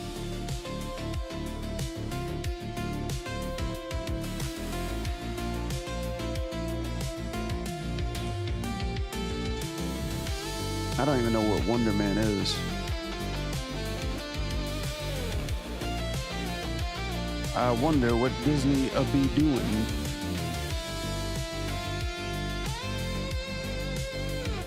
I don't know, man. Like I did my best. Like I tried to get in at Disney at one point. I almost got in, but then I was like, the people that are working there right now, it's kind of like a locker room culture, you know? And I know Disney just grinds like no tomorrow. Like they work so much overtime, it's ridiculous, man. I can't do that. Like now in my career, in my life, it's like I can't just. I got other shit that I want to do. I can't just put all that time and effort in, you know, for one company. I already did that for another company and then got the shit end of the stick in one of their cons too.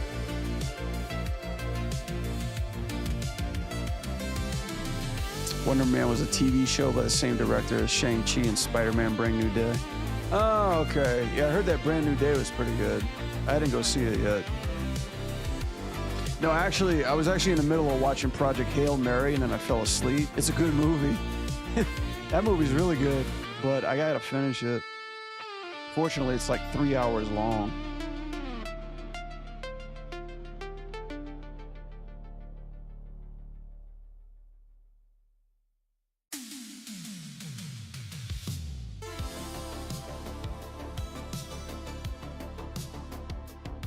Got renewed for a second season, they got canceled. Such is the way of Swamp Thing.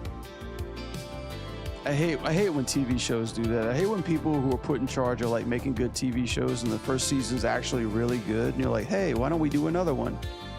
And then it turns out they're not because of things. But then you get a show like X-Men where they're like, hey, we'll greenlight 5 seasons already. Kind of like Invincible.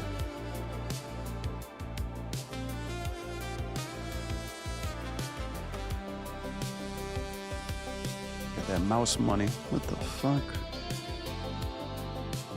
God, there's so many controls in this damn thing.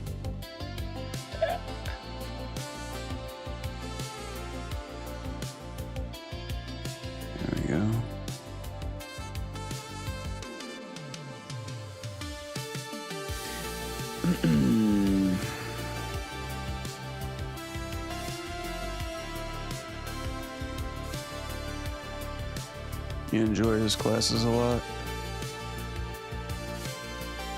What are you talking about? Oh, Jim? Destin Daniels' creation is also going to do a live-action Naruto movie. Really? Couldn't be more worse than the live-action game, I guess. And they show how they know nothing about what they're doing, the mistake of the new Star Wars trilogy. Let's just put that to bed, guys. They tried the best that they could. You know what happened with Star Wars? They listened too much to the fans. They just listened to everybody bitching and moaning. They didn't make their own trilogy. They tried so fucking hard to pander to fans, but that's the problem.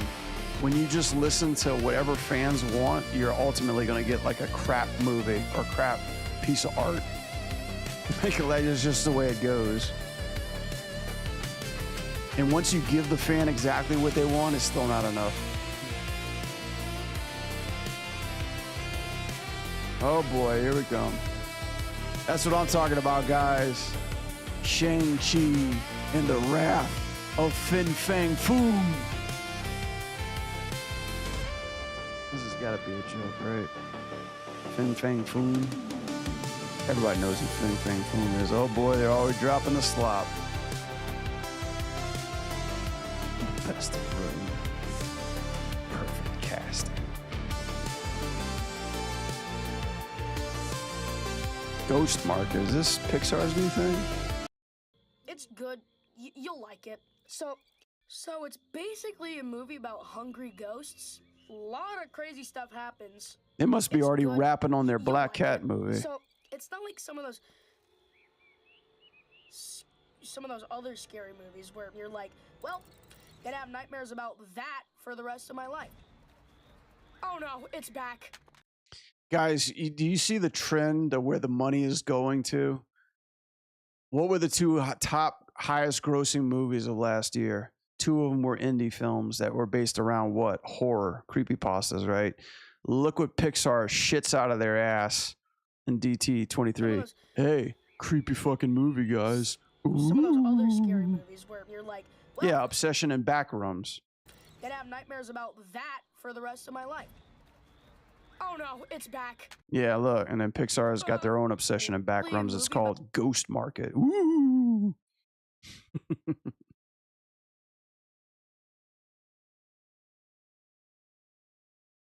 Bro. Everybody forgot about this character.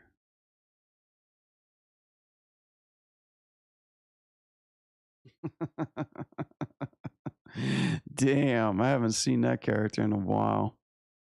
Silent Hill. Pixar is making supernatural thrillers now. If this is a Kanye reference in the Super Bowl.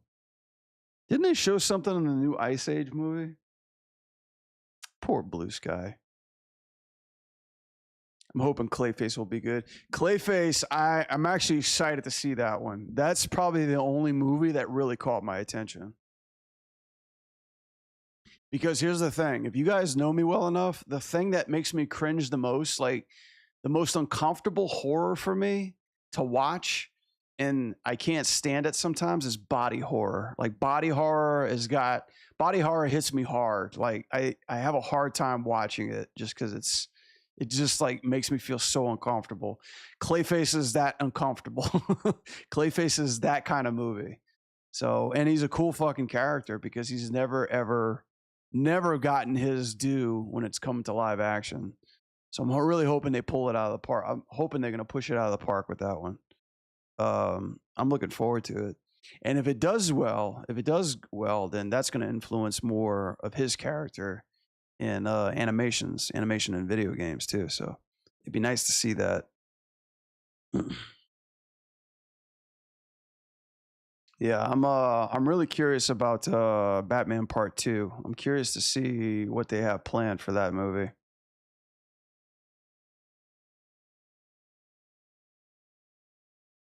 Because, and if you guys also know too, if you guys have like HBO Max, or I think this is on Prime too. It's probably on Prime. If you go watch the Batman animated series, the 90s Batman animated series, go watch Feet of Clay. Go watch Feet of Clay Part 2. It was done by a Korean animation studio, and the 2D is just top fucking notch in that TV show. Like, the 2D is so stellar in that episode. And not to mention, like, it's a damn good episode, you know?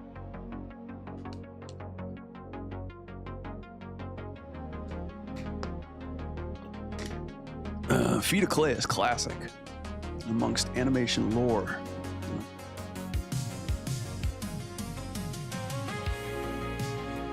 Pixar's lost it for me. Yeah, me too.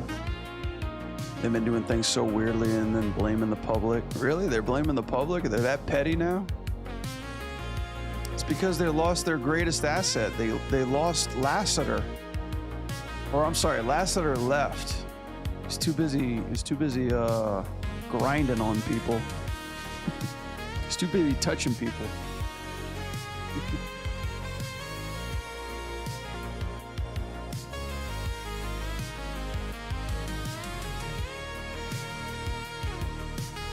I mean, honestly, just like in all fairness, like I haven't been excited to see a Disney or a Pixar movie.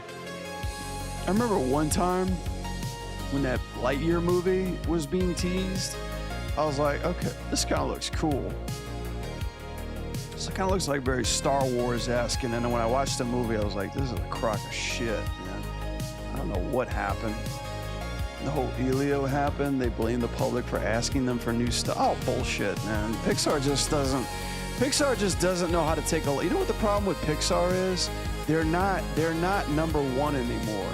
Pixar was hot shit back in the 90s and the new millennia. They were like untouchable. They were like, hey, you want the best animation, you want to work for the best company, come work with us. Like, that was everybody's goal. It still is everybody's goal, kinda. But then here's the thing. Technology, competition caught up with them. Everybody makes good movies now. Everybody makes stellar art now. Fucking indie people are making better artworks than the most top AAA companies now. They're literally like stuck to not being front page news anymore. And that's why they dropped the ball, and that's why they continue to be yesterday's news. Because like they're like, hey, we're the story people. We're the story company, right? We make great movies. And like, bitch, a Black Cat Blender movie killed you. They took an Oscar from you. So how does Pixar respond? Hey, we got a Black Cat movie too coming out. It's called Gato, right? They're just looking for Oscars, dude. They're looking for Oscars. And the whole fact that, you know, they got beat in the box office when that new style of animation started to come. Sony surprised everyone with the throne. Yeah, like Spider-Verse. Yeah, perfect example. Spider-Verse came out, man, and just took all the attention away from everything. Disney, Pixar, everything. They were like, this is a new style. This is a new look. We're number one now. And Pixar's just like, well, what the fuck do we do? They're still subsidiary under Disney. Disney makes the calls and the shots. And yeah, they just don't know what the fuck to do anymore. They lost their audience, dude. Now, I'll give them this. As far as it comes to children's movies, they've got mom and dad by the balls. They've got mom and dad by the balls, dude. They've got that generation under their thumb. Because every new movie that they break out with another Toy Story sequel or like another fucking sequel of Inside Out or whatever, like it's gonna make $1 billion fucking dollars. But that's not enough for them too. Because as soon as they make $1 billion fucking dollars, they'll just make more cuts to the fucking company too for the people who fucking made the shit, you know? So it's like, yeah, they've just lost the limelight for me, man. You know, like the whole Pixar is the best, number one. You know, we've done it. I had an interview with Pixar a long time ago. It was the worst fucking interview of my life, dude. I'll never fucking forget it. And what I knew about them was that they are so uptight about who they choose and who they pick that it's almost like you gotta like basically bow to the man or woman in order to do anything, to get anything done around there. Like I could just tell it's just so locker room fanatic over there, and by the way that they treat their workers. It's like, sorry, I'm not gonna pull that card, you know. I visited Pixar one time in Dingleberry, fucking Bumville, California, wherever the hell that is. Dude, it is a crack house, the area that they work in. I was like, I am not living here. What is it called? Emeryville? Yeah, it's like, it is just trash city, dude. I'd be afraid to get my car stolen or mugged around that studio too. I never imagined that a place that creative and that open could be stuck in the middle of a fucking, you know, broke-ass ghetto third world country, you know, in the middle of California. It's ridiculous. So no thank you. You know, Pixar, I used to praise that place, Pixar. Nah, it's just yesterday's news, man. Yesterday's news. There's like so many other great studios in Europe, you know, and there's like so many great indie studios that I'd much rather be spending my time and collaborating with, you know. You would think with Disney money would let them have a nicer place. Oh, I'm sure they spend Disney money in making that place look nice for investors and in the state of California to keep it around. Yeah, but as far as the people that are working there, hell no. Like that Disney money ain't going to them. For hell no, you know. You know, it just trips me out to see like all these layoffs happening, and people are like, boo, shame on Disney, shame on Pixar. And Pixar's like, hey guys, Toy Story 5. And everybody's like, yay, Disney, we forgive you, we love you. Our kids love your toys. It's like, you know, people are so fucking fickle, dude. You know. People are so fickle, dude. They fucking, what was the guy's name?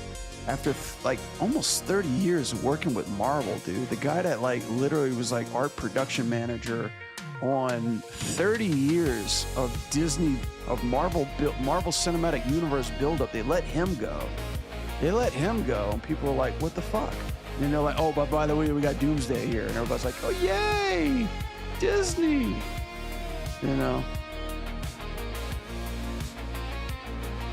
Studio Productions, yeah, man. It's like I'm over the whole corporate bullshit side of things, you know. Because I mean, if you guys haven't noticed, like we've been in a shithole. Like the animation industry is changing. It really is. It's changing. New tools are being adopted. New pipelines are trying to be orchestrated, you know, for faster and better results experimented with. The business model has been broken since COVID has died down, and all people are just trying to do is just save a quick buck off of production by making things a little bit faster, dude. And yeah, the models are literally broken, dude. But what I love is I love seeing all these indie movies that are indie movies and indie video games that are coming out and killing the fucking market, you know. I love seeing that. Weren't you told in class that they were preparing some AI animation classes? I felt quite disappointed. Oh yeah, I wouldn't be surprised if they are. I know for a fact that they're trying to adopt some of this stuff for like teaching some of this. Now, as far as what they're trying to teach, I don't have a clue. I don't know. But let me tell you something. As far as like animation AI tools, guys, there's not much out there in the market right now that's really getting a lot of attention. Everything that I know that people are experimenting right now is just pretty much basics of writing script and coding. That's a big damn thing, especially when it's coming into integrating it into in-game engine. But as far as the animation front, there's only caricature, and the only thing that I'm aware of is how they're implementing live action footage into animation data from just like simple recordings. So that's it. Like, that's all I'm aware of right now. That's all that I know. And how I kind of see things going is, if there's gonna be, like, I can only speak for video games right now, and again, what the fuck do I know? I've only worked in two studios in the past, and I only have my sources. From what I understand, they're trying to they're eventually gonna try to animate within the engine itself, and not just do Maya, Max, crossover into Unreal for polish. They're trying to get it to where we could actually animate in Unreal itself, if that makes any sense. That's where I kind of see it going right now. It's basically like kill two birds with one stone, right? You know, like, because we're so used to, here's the process. Here's the process when it comes to mocap, guys. You're used to getting footage, getting actors to record footage, putting it into a software to clean up, putting it into an engine to finalize it. They're trying to skip number 1 and number 2 and get all the stuff in engine completely through video reference and then polishing it from there. That's where I kind of see it going right now. Hearing musings of it, but if all pretty vague. Anytime Jim used AI, it was just to get a script from Maya. Not something I would personally do, but it's really like an AI animation. I mean, to be perfectly honest, I throw fucking scripts in Gemini and ChatGPT too, just to be like, hey, can you fucking make this tool in Maya so I can use it? And you gotta twiddle with it, you know, you gotta fuck around with it a lot. And sometimes it works, sometimes it doesn't, but it's like, yeah, as long as I can get a tool to help me do this one simple thing, yeah, I'm totally up for that. You know, that's what I use it for. But yeah, and I've been through this too. I even made a video about this, guys. I stuck my head up the lion's ass. I looked into it and I tried an animation or a C-Dance software, and I just said, give me a simple idle animation. Give me a simple idle animation. Like this I did in Blender. It took me 30 minutes to do this in Blender. And brother, I was there for 2 hours and I couldn't get the damn thing to give me a simple, good-looking idle animation.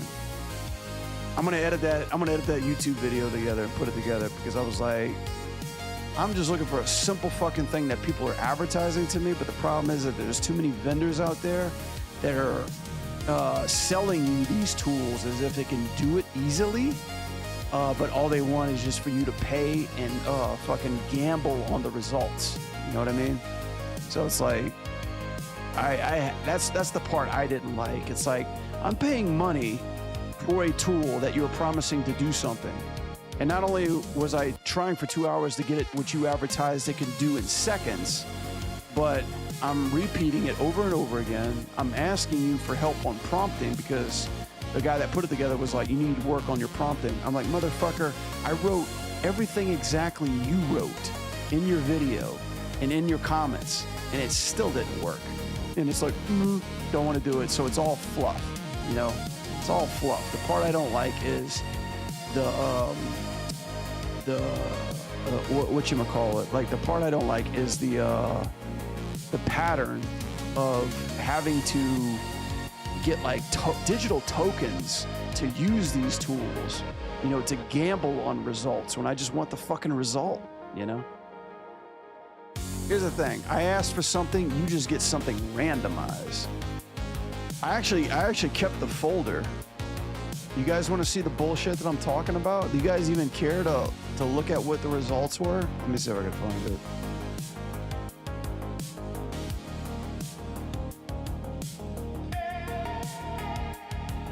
Maybe I misplaced it. I don't know. Yeah, AI chart. Yeah, here it is. Okay, you guys ready for this? Look at this. Okay. Check this out. All right, this is what I animated, okay? Here's an idle cycle. It's pretty simple, nothing too special. But here's a guy breathing, here's a guy... This is what I animated at Blender. It took me like 25 minutes, 30 minutes. I took this character into AI. Okay, so this was created in AI, this character. And I said, give me an idle cycle. Just give me a resting idle cycle, and this is what I got. And it doesn't even cycle properly. All right, temp number 1, temp number 2. Hey, keep it simple.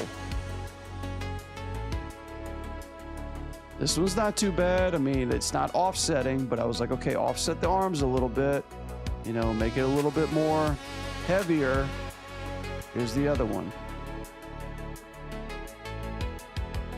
Now he's looking at camera and grunting and talking and not cycling. I'm like, all right, spending more money on this shit. Did I keep the walk cycle ones? Probably didn't keep the walk cycle one. The walk cycle ones are terrible. Look, here's a walk cycle. I was like, have him walk forward. That was my first attempt.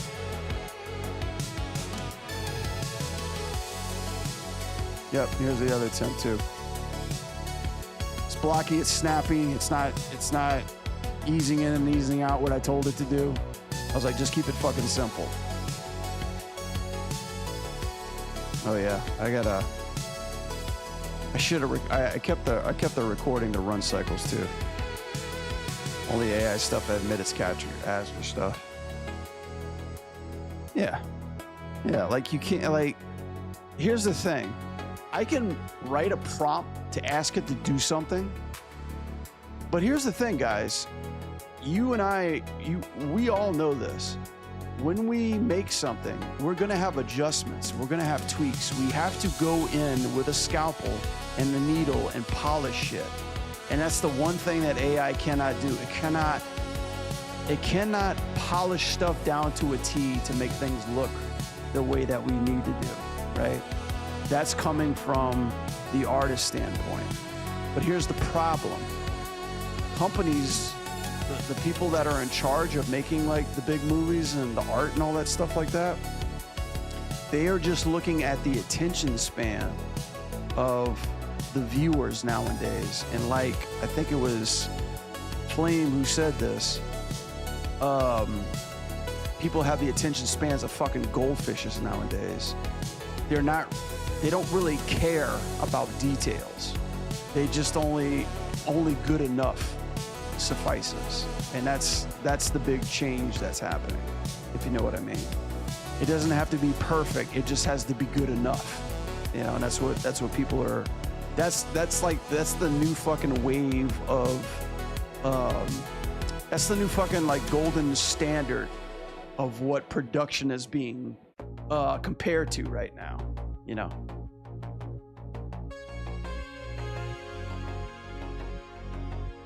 If I'm going to be yelling at the software, I'd rather just yell at Maya and Blender than AI stuff. I know, like, dude, Blender and Maya, I mean, you know, they've got their fucking problems too, you know? It's all tools. You know, it's all tools. That's the problem. I mean, I get that they're trying to present it in a way that it is the next stage that we have to take in order to develop new tools. And that's what poor Jorge was trying to communicate. But the public with their pitchforks, torches, and knives just saw AI and him making out with it and decided to like crucify him, you know? All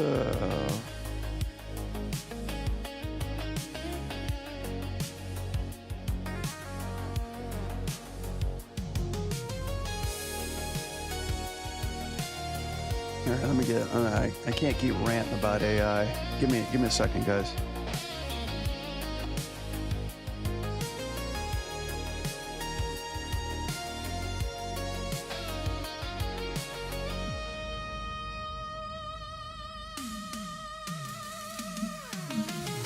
Yeah, Duran, you said it perfectly right there. Yeah, it's not. It does not substitute. It does not take the place of creative choices. You know. That's the one thing that separates us from the AI foundation. That is the interweb of saying like we're obsolete. It does not. It does not make judgment. It cannot make judgment.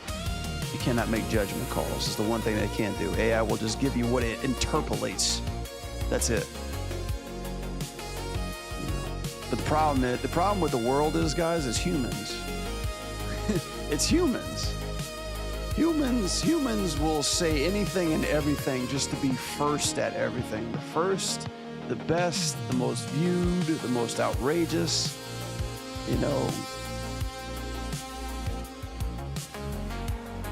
People love to hear themselves talk, especially when it comes to like not knowing shit about art and be like, look what I wrote in the prompt and look what I created. Has everybody seen that meme, that pizza meme? Let me see if I can find it. I posted it on my Twitter the other day.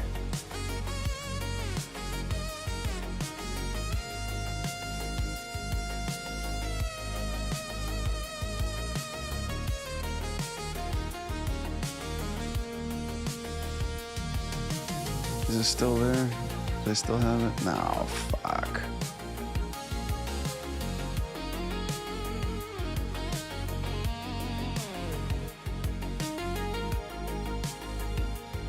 Oh yeah, this one, look. Here you go. Design logic. Give me a cheese pizza. Wow, look what I made. Oh, God.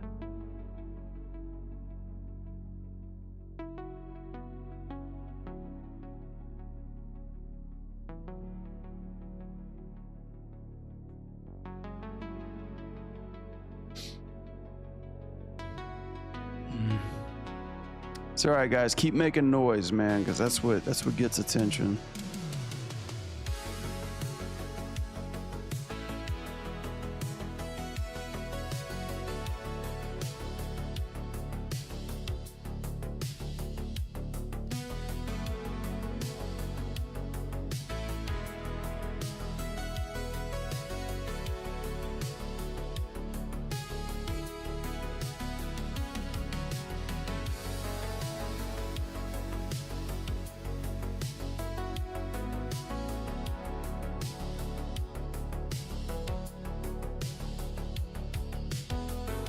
We're good here. So, yeah, just some small little flaky flakes right here.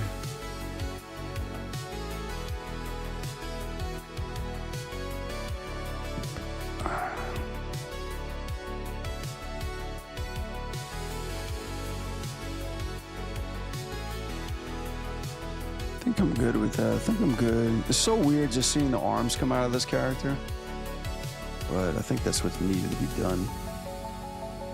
What I'm observing is how some part of AI creators say that it helps them because they got no skills or time to develop them. And some other parts doesn't realize that asking someone else to do stuff for them means that they haven't done anything. I mean, yeah. I mean, for me, I'm just like what's the long-term gratification out of that, you know?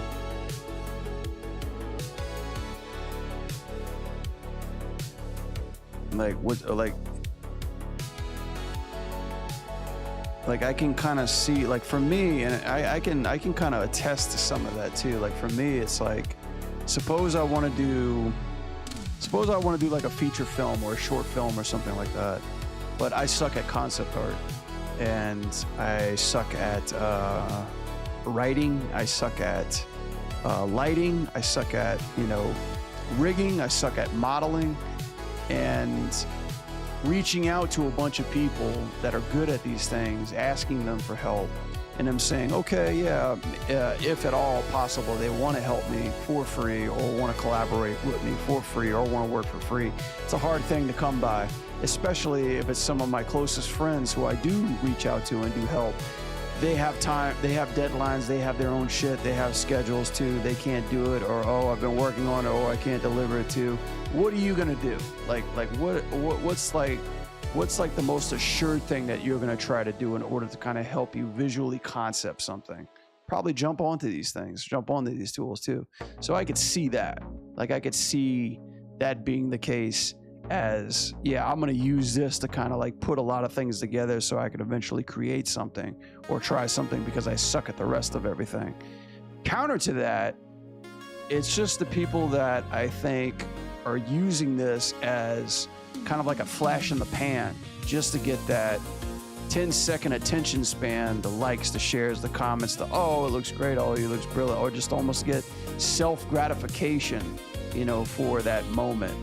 And really, like, the thing is, nowadays, that's what everybody wants. You know, they want clicks, they want views, they want followers, they want like follows and drives, and like, but what is the long-term goal of that? What is it? To be the greatest AI producer, you know, / poster of all time?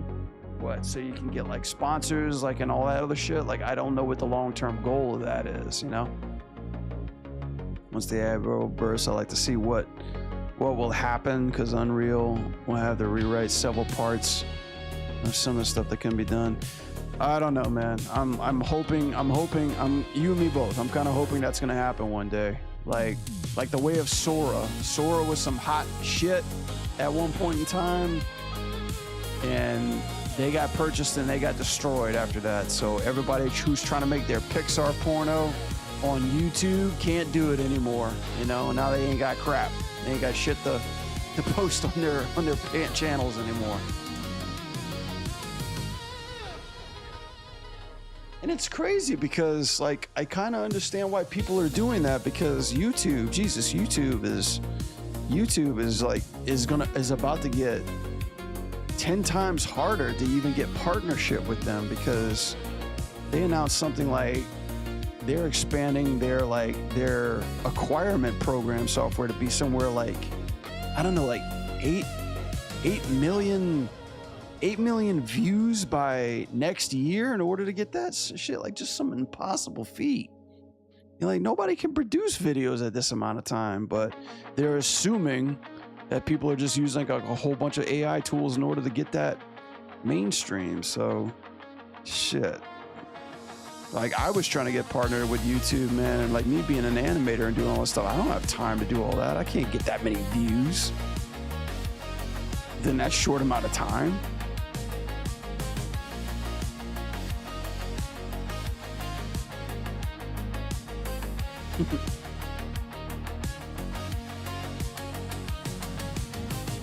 Have any of you guys ever seen a movie called The Big Short?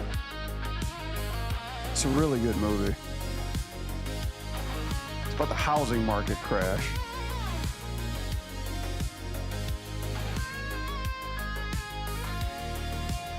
It's a really good movie. Watch that. Like, and I almost kind of like compare that to what's going on now with AI.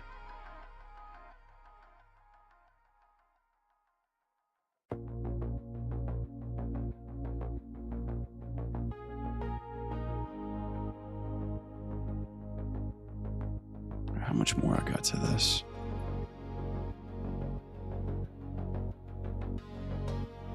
Dress is coming out nice. Woo. Yeah, that movie's a real good one. I think that was like an Oscar winner back in the day. But yeah, it was so crazy because that was something I was unaware of. I was a teenager around that time. And that's when people were just giving out fucking loans to everybody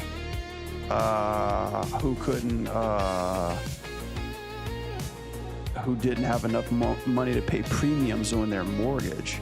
And the banks were just using all those loans to make more money with them because they were like pooling a bunch of crap loans together in something they called trenches in order to place bets on so they could get more money. So it was like, it wasn't just like taking somebody's loan and putting bets on it, but a multiple bunch of people who couldn't afford it. And that's the thing with creditor companies, because they just kept giving credit loans to people who couldn't even afford this stuff because they were doing business with the banks. And it just got caught up in this giant fucking crazy loop until the market crashed and everybody lost jobs and homes and pensions and shit like that around that time. I was like, what the fuck? I never even knew that happened because my parents, they didn't get loans for their house because they built their own house. That's the house that I grew up in. So that's why we weren't affected around that time. I was like, shit, dodged the bullet there.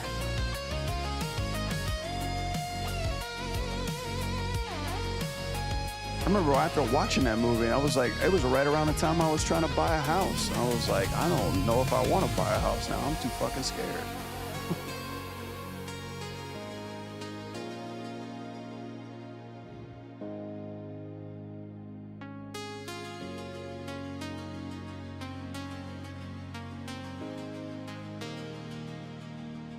I was still a kid at that time. I know, yeah, it was like, I remember after watching that movie, I called my mom. I'm like, did this shit really happen?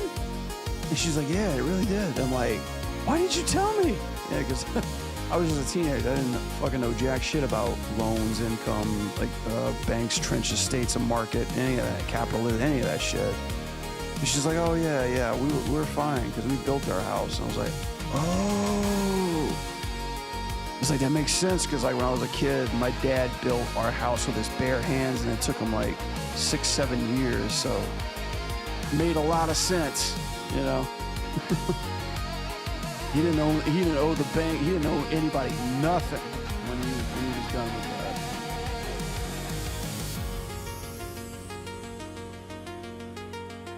that. Oh, hey, here comes AJ with the facts. What's up, AJ?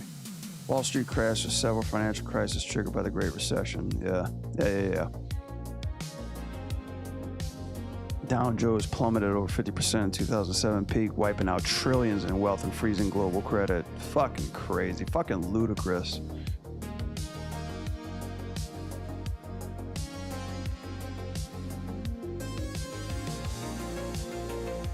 You know what? Like, when you watch that movie, here's the thing. When you watch that movie, Ryan Gosling's in that movie. I love Ryan Gosling. Dude, I'm a Gosling fan, dude. Like, I started watching Project Hail Mary the other night. I'm like, this guy's amazing. But he's in that movie. He's in The Big Short. He plays this asshole in this movie. And I'm like, I bet you those assholes are a dime a dozen when it comes to AI 3D industry.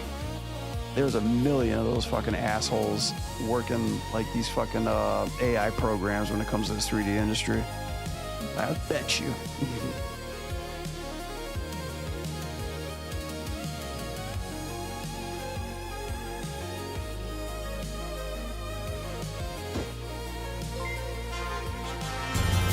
AJ! 15 months. Damn.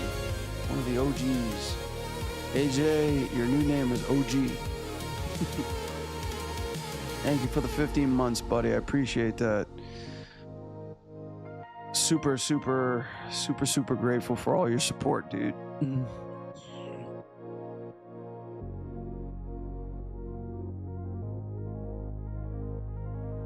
Hell, I'll go ahead because I never play this emote that much. This one's for you, buddy.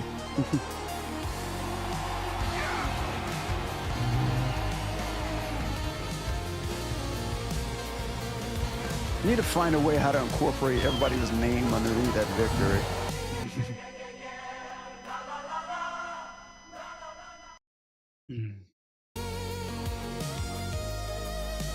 Yeah, I appreciate that. Thanks for supporting my little animation channel. AJ, the man, the myth, the legend. He's running so many animation programs out there. He's running so many Discords. He's just like the ambassador of all things animation related. You know, I still think he's the Oracle. He's like the Oracle in the Matrix. You know, just sees all, knows all. He's there.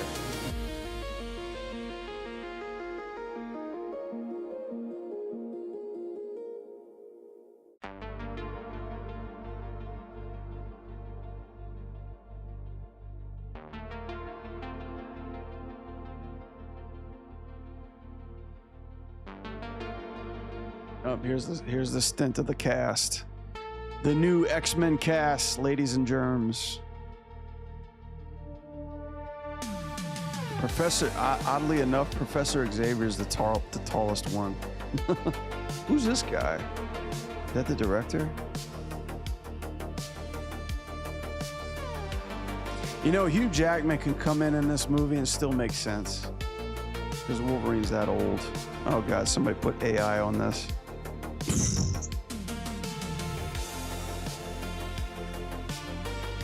Why is Professor X standing?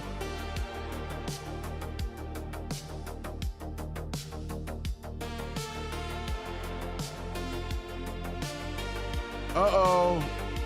Pixar went woke again. Look at that woke-ass haircut. Those woke-ass blue jeans.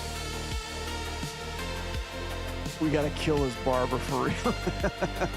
This can't be real.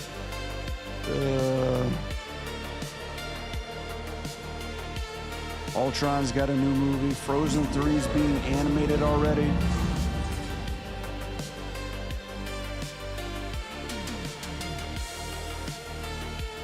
You know what? I actually wonder. I seriously doubt this. I wonder if they're outsourcing anything in 3D to Disney. They're probably not.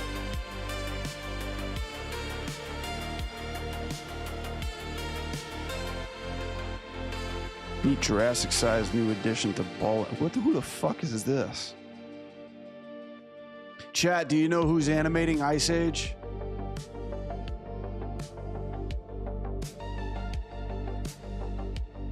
My old company, Bardell.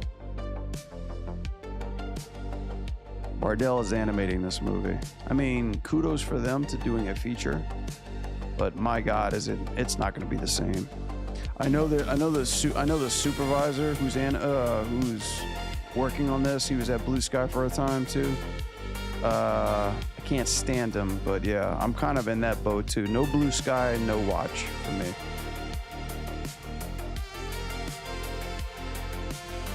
You look a Magneto.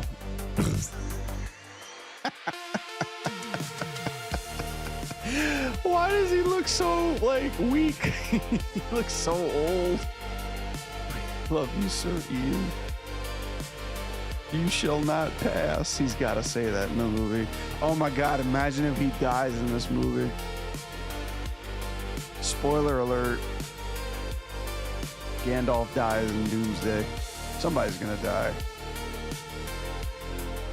I tell you what though, I am excited for this game, even though I'm not gonna be buying it because PlayStation is not making physical discs anymore. That's another thing too. Sony like took a dump and said we ain't doing physical discs anymore.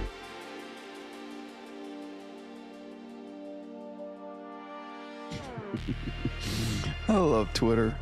You like it? I like it. Me walking back to my car. Suavemente! Suavemente!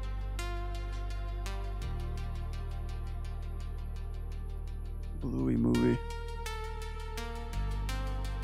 Oh God, more Star Wars stuff. I don't know. I mean, I'm probably preaching to the wrong crowd. You guys probably like Star Wars. I don't blame you. Isn't a new Star Wars Visions coming out? I thought I saw that recently.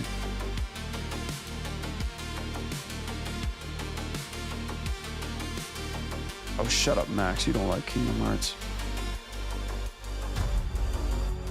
Kara. This is the new Visions.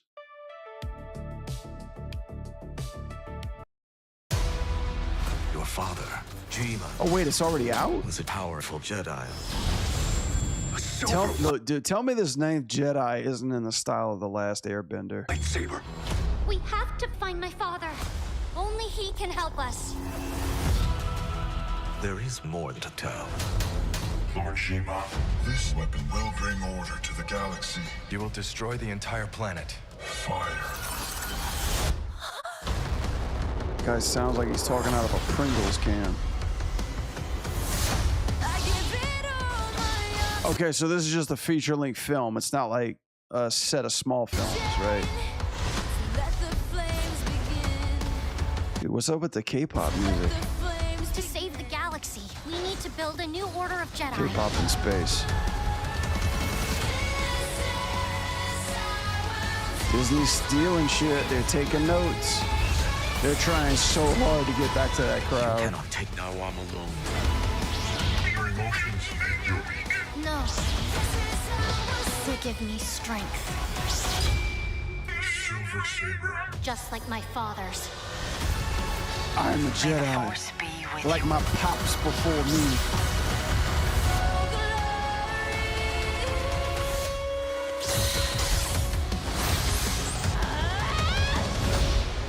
Guys, why isn't Star Wars gonna make a Star Wars kid-like animation?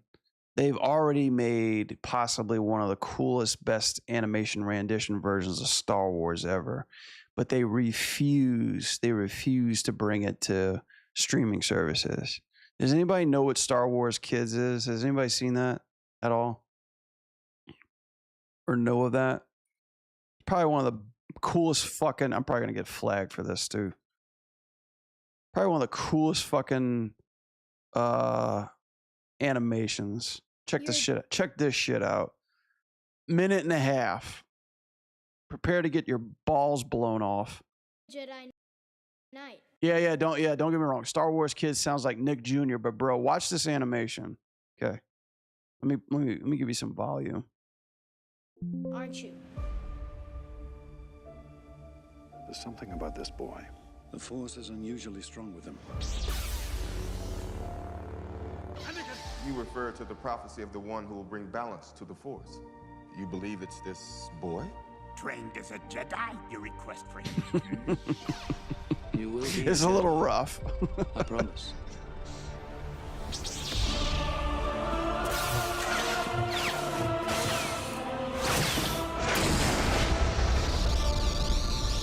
A young Jedi named Darth Vader helped the Empire hunt down and destroy the Jedi Knights.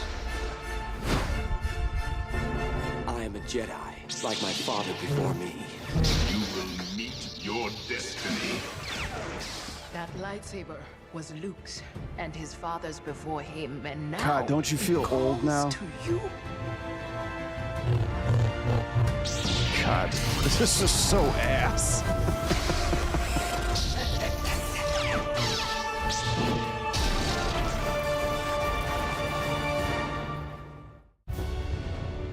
In the Star Wars galaxy, It looks good. every day can be an adventure. It looks good. Explore all the galaxy of adventures at Star Wars Kids.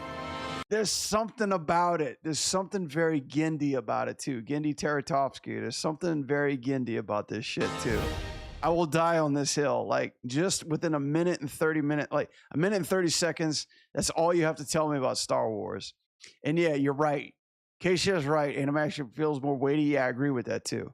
Flame's right too. Feels like they're afraid to go full potential. Bro, like whoever's in charge of Star Wars, they need to get their head out of their ass, dude. They need to start going dark. Like they need to go back to the dark side when it comes to like talking about Star Wars, man. It's too fucking kid friendly these days. Yeah, I love this. I love it. They got that one and they got the Chewie one, right? Anybody remember the Star Wars rap? I'd much rather this over anything else. Check this one out. It's not the north or the south side. No, it's not. It's the dark side. You are correct. It's the dark side. In front of the Empire, to all you Vader YouTube's gonna fucking flag me for this. I know it. What does life mean, my master? It's a disaster. Skywalker, we're after. What if he can be turned to the dark side? Yes, he'd be a powerful ally. Another dark Jedi. This is that shit, chat. This is my Star Wars. We got Death Star. We got Death Star. We got Death Star. We got Death Star. We got Death Star. We got Death Star. We got Death Star.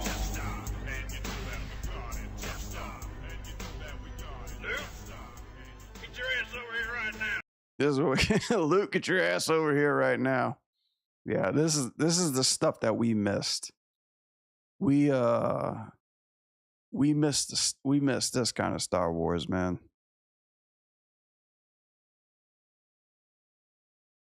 Like when somebody asks me like what was the golden age of YouTube, I just show them this. Show them this.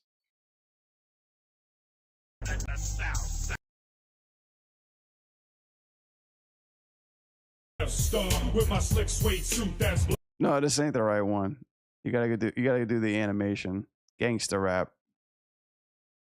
what I expect. Cape on my back, cable box on my chest, leather pants on my death, hot oil on my breath. You'll be jealous in my boots, jealous in my gloves, jealous in my belt with my blinking light stars. I'm the Dark Lord with the power to diss. Boy, these like bars go hard. 1, 2, 3 into the 4. It's the Emperor coming through the door. Ready to make an entrance, so back on up. About to blow some planets up. Yeah, you know I'm crazy, and my skin is pale and pasty. 'Cause I'm evil. I like it when the planets go boom. I once got busy in the Death Star bathroom. Stormtrooper attack. 100 laser blasts, and I still can't. I'm gonna get flagged so hard for this, but I don't care.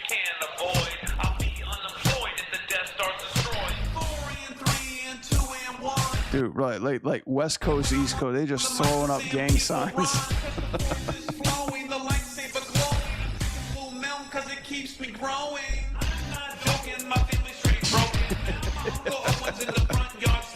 You ain't gonna forget this song. You're gonna be thinking about this.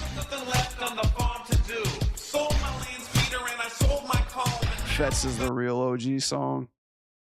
Yeah, I think it's this one and Bat Metal. I love this one. These are great.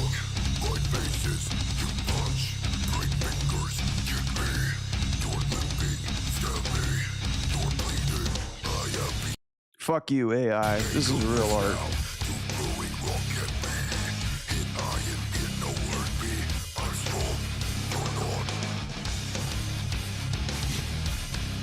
Get wrecked.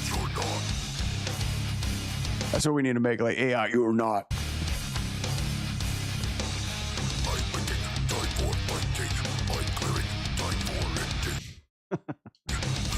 Welcome to my channel, guys. This is what we animate. I love the part where he like teabags him.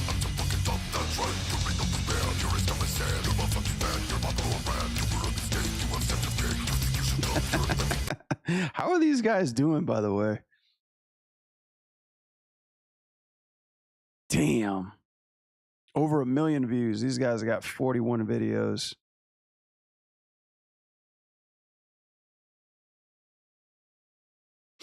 Overwatch's great too. I remember I was actually working on Overwatch when this came out. I was like, this is great. I fucking love it.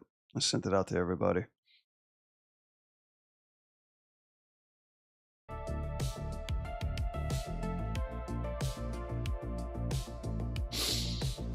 A lot of this is 2010 plus. I know, right? Damn, it feels like it was just only the other day. Fetz Vetti is CS 1.6 days. Yeah, that's when people started making their own Star Wars fan stuff, you know?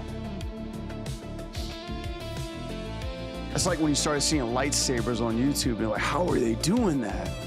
After Effects was huge. All right, I'm off. Good night. Have a good night. All right, Flame. Yeah, thanks for stopping by, bud. You have a good one. Yeah, cheers. Cheers, bud. Thanks for stopping by.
God, I love animating cloth. So much fun. I tell you what, in Blender, I probably animated more cloth and more hair than I have done in Maya in my whole career.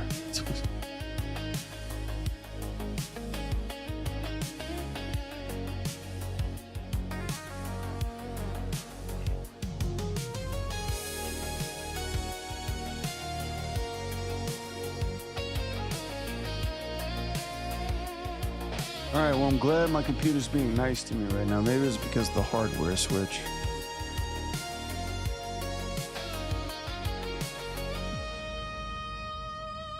Did I see the new X-Men? Yeah, if you go rewind my stream, I spent like a whole good solid 20 solid hard-ass minutes talking about it.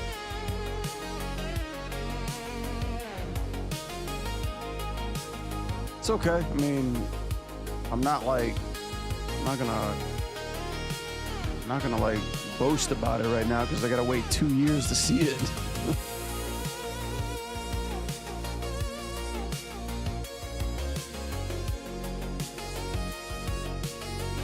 Did I see? Yeah, I finished season 2.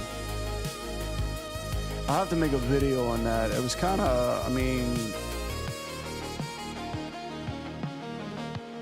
I was kind of surprised because, to sum it up, season 2 was pretty mid to me. Like, it started off very strong, but then it just took a nosedive. Happy belated birthday, bro. Oh, thank you, AJ. I appreciate that. Thanks, Mud.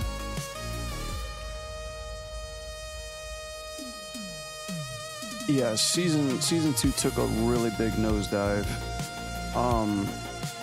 And I can't believe I'm saying that because, like, even the episode that I know was going to pander towards me, episode 9 with Gambit returning, I kind of, like, finished that episode and was like, I don't feel good. You know, like, I don't feel happy. And I slept on it for the longest time to kind of think, like, what is it missing? What was it doing wrong? You know, like, what happened? Yeah, season 2 was pretty mid. It was pretty disappointing.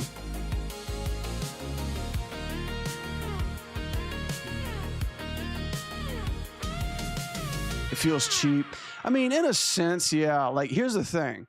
Season 1 was so solid that episode 5 was the best episode. Like, after my boy got killed, like, of course I was hurt, but dude, I was like, I'm not even upset. Like, they sent him out on a fucking, you know, blaze of glory, you know.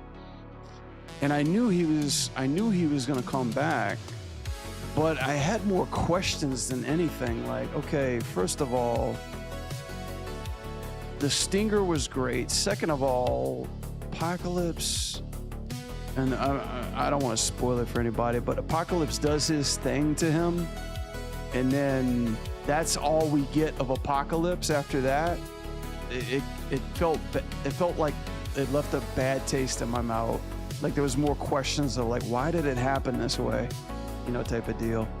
Bro, Wolverine didn't get up. Bro, that was my biggest disappointment. They had him for just like a couple of spotlights, and then the next day was like, okay, now we're gonna go get his claws back. Don't get me wrong, I actually like that Weapon X episode. It's okay to do a couple of side quests, but it was too many side quests, too much. It had about like 3 episodes before the finale, 3 episodes that didn't touch on anything Apocalypse related. And I was like, all right, they're really stretching us. They need to bring it home. And when they brought it home, I was like, what the fuck is this? It's like a what if, it was a giant what if episode. So I don't know. Yeah, I mean, I don't know. I just hope season 3 can recover. But for me, it's like, it's falling into that, it's kind of falling into that category that I was afraid all seasons do. Like, when you have a good season, season 2 is gonna be like, season 2 is gonna be the pedestal of, is this show at its peak? Can it still peak? You know? And normally when it gets to like season 3 or 4, that's the tipping point where it's like, okay, you got to end it. You got to end it on season 3 or season 4, because then it starts to get too stale. You know, Invincible almost hit that, but Invincible recovered. Like, that last season was pretty dope. And Cobra Kai was the same way too. Cobra Kai really was like, you need to fucking wrap this up, you know, because you're losing your touch, you know. Yeah, I'm not too big of a fan of season 2. Those first 2 episodes, amazing. I mean, I'm sorry, those first 4 episodes of season 2, great, amazing. I was like, we're back. And then after that, I was like, okay, Weapon X, I was like, totally fine. Then, what was the next one? I forgot the next one. See, I already forgot. Oh, the Danger Room episode. I was like, okay, don't really care, but hey, at least they're giving... Oh, no, it was the X-Force episode, yeah. I was like, cool. Gave Jubilee some spotlight, gave Cable some spotlight, cool. And then it was the Danger Room episode where I was like, okay, don't really give a fuck about this one. Why do I care? It's cool Polaris is getting some spotlight, but bro, we need to get back on track. And then the next one was, what was it? It was all about Creed. And I was like, what the fuck is happening here? I don't know. Yeah. Too soon, Mr. In-Between was my favorite show of all time. Oh, yeah. Mr. In-Between.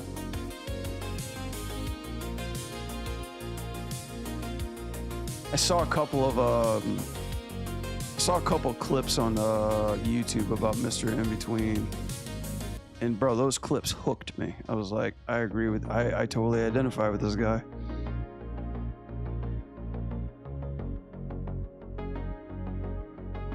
Then I felt bad because I was like, do I belong in jail? Am I a convict? Do I have the attitude of a convict?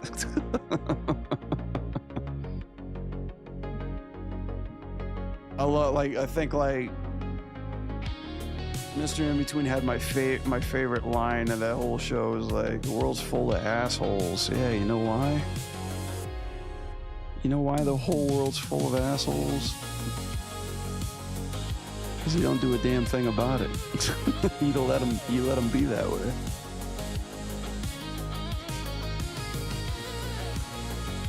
I really like the revamped X-Men intro.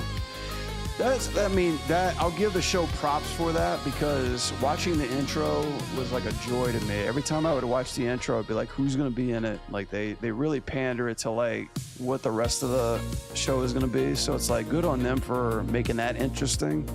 This is a badass intro, and doing that really adds like a lot of flavor. Adds a lot of like really good faith with the episodes. So yeah, that's cool. But I think that's the trouble with it too. I bet you a lot of production went into those intros more than anything. And I felt we got robbed of a lot of good action. There's a fight that Gambit does on the very last episode that I'm like, what the fuck happened? Like, some of his poses look feminine too. And like a lot of that stuff doesn't have any follow through. It doesn't feel heavy. It feels like they rushed through a lot of those animations. And bro, we didn't get Apocalypse. We didn't get anything. We got one episode where he got into his final form. He did the thing with Magneto, and that was it, dude. He got canned. And every episode after that, they would introduce a character, and then they would just off him right after that. I was like, what is going on here, you know? It was cool to see some of these characters that we're seeing in Tokon. Like, and I see the influence. I see the Tokon, and I see the Rivals influence. Like, we're seeing all these characters that have these games that are implemented into it. But yeah, after that, they're like gone. They're there for like a minute or 2 minutes, and they're gone. You know.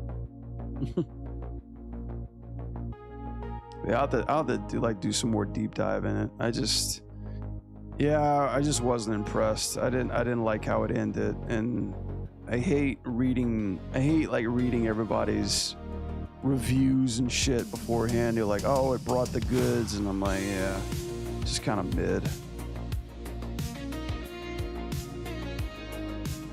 Just kind of mid. It's like, bro, like I understand you're taking the attention away from Cyclops and Jean, and you're telling like Cable's story, but bro, tell Cable's story, you know, if that's the way you're gonna do it.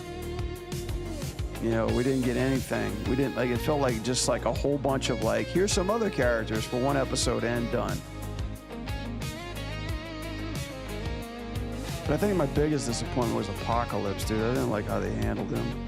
First 4 episodes, great, perfect. Like, those were amazing. But then after that, it was like, it's just not about him anymore.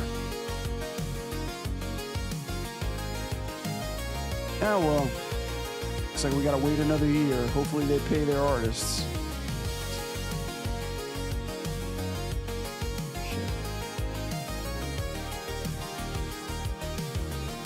Kinda got One Punch Man. That's a good way of talking about it. Just in and out.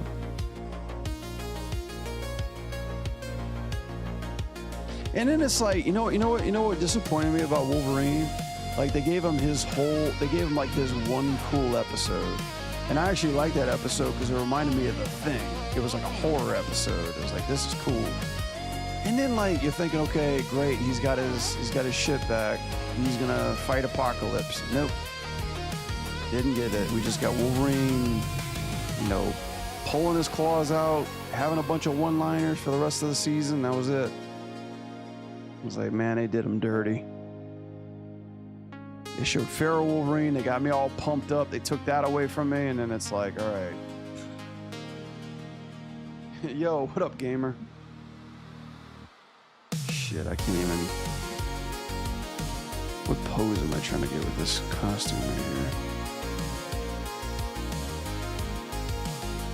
Okay, yeah, this...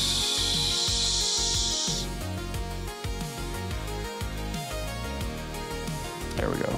That's the magic control.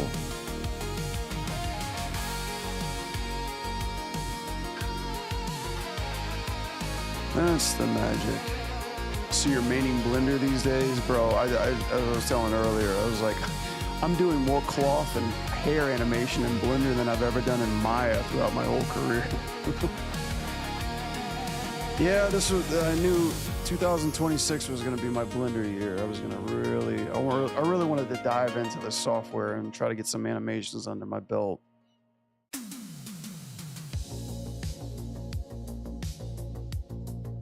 You know, it's like learning another language. I just want to try to get comfortable with it.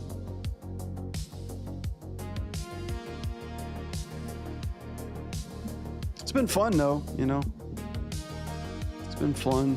Blender is just, it's like whenever I'm just doing new shit out of my comfort zone, it keeps my interest a lot more, you know.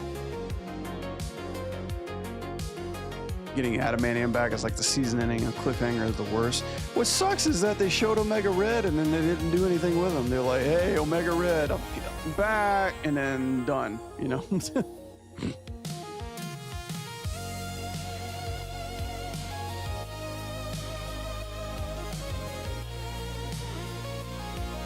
Doing a cube layout pass similar to your TMNT one. It's fun. Scared I'm gonna go over scope it. No, that's the best way to do it, dude.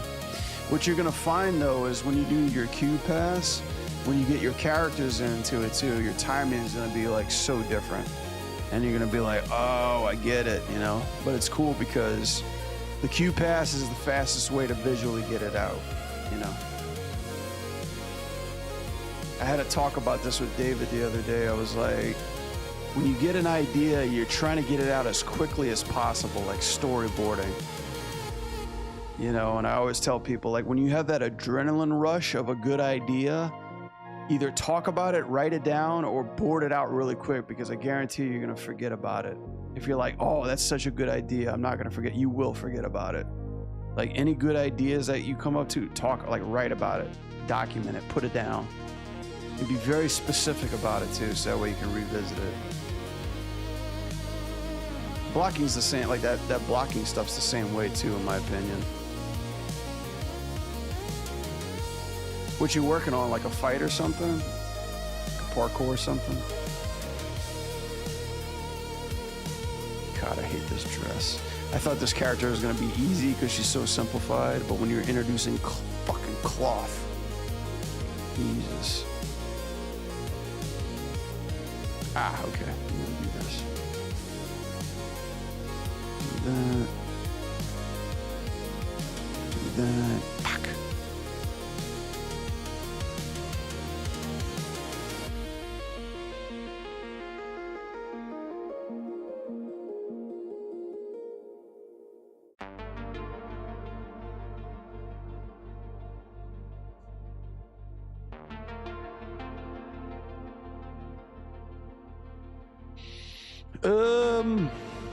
Let's see.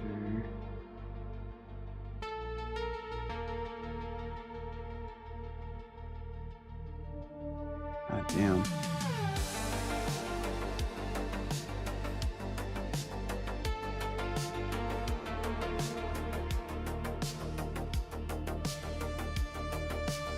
Can't just do that ring-a-ding bullshit. It's a fight sequence. Cool, man. Yeah, fights are tough to do. I mean, like just these giant puzzles. Actually, you know what? Fuck it. Let's just keep her arm out just for this one spot. Oh, now the dress is doing its thing. Okay. You could be damn mine.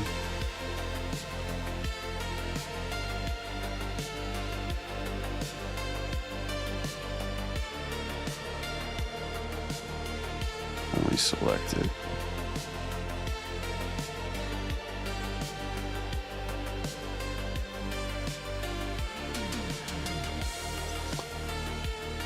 Two characters interacting is a challenge for me since I've never done it successfully till now. How do you approach it? Two characters? Yeah, that's a tough one. I mean, I don't really have like kind of like a formula for it, but the best way I can describe it is it's a hit and it's a reaction. One character does a motion, the other character responds to it. And the thing is that you don't want to like overplay both your characters. You know, you want to have one take the lead so we clearly know who's doing something. We're looking at that character, and the other character kind of like responding to it. So basically it's have one character have energy and a lot of movement, and the other character is whittled down. Like it's not doing too much to match that energy. And it's like a game of catch. It's like back and forth. This one does something, this one does something, this one does something, this one does something. And you're going back and forth, you know? And you have to play with the amount of the amount of engagement your posing is taken away. So yeah, like AJ said, like directing the eyes, you know, you're basically just playing off of like whatever shot you're working on, who's taking center stage, you know, and how are they responding to it, you know. So that's the way I've been kind of approaching stuff.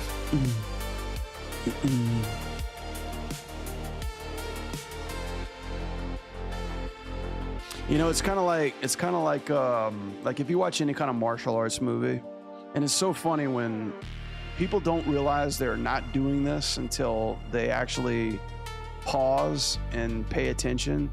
Because when you're watching like the main guy fight a bunch of people, and this is like in crowd animation shots too, like when Neo's fighting a bunch of Agent Smiths, you're just watching Neo the whole time. You're not watching Agent Smiths, you know? And when you're basically like, when you stop and like watch what's happening around the main characters, you'd be surprised at how silly they all look, you know? Like they're just moving around and doing shit.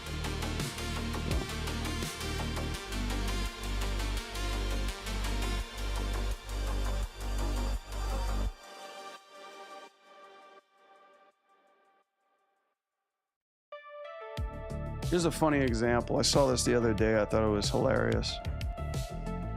Let's see. Here you go. Here's a classic scene, right?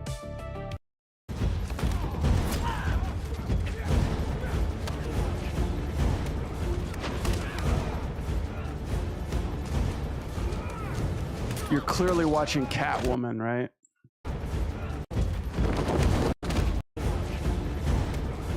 Watch this. Look at the background and look to the left. Watch this guy. See this guy right here? Watch him. You gotta be kidding me.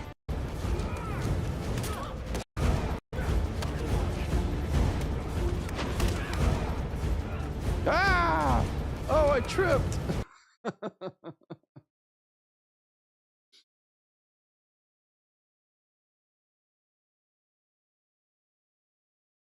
Here's another one too.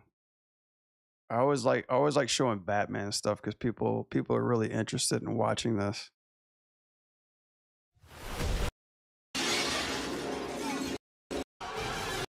All right. Here's Batman fighting clowns, right?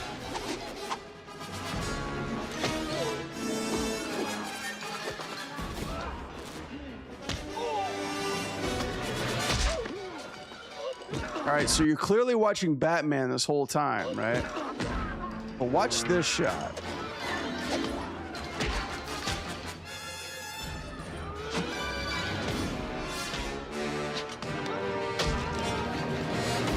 This one coming up. This one shot. You weren't looking at Batman this time. You were looking at this dude hitting this guy. And if you look at Batman, look how he responds to this. Well, watch what Batman, like, look, this is always the most bizarre thing I've seen Batman do. Look how he responds to this. Look. He squats and then he just rotates. He just does this little squat move and then he just turns around. It's such a weird Batman thing to do. He's like, whoop. And then I'm just going to turn around, make sure everybody's clear, and I'm going to get up and I'm going to respond, you know? And I never really noticed that, you know, because you're watching big movement, right? You're seeing this big guy with a big stick hit this other dude. He's spinning around. You see, he's catching the attention. And then, of course, Batman takes over after that. You know, like he's got big movement. Boom. Fun stuff.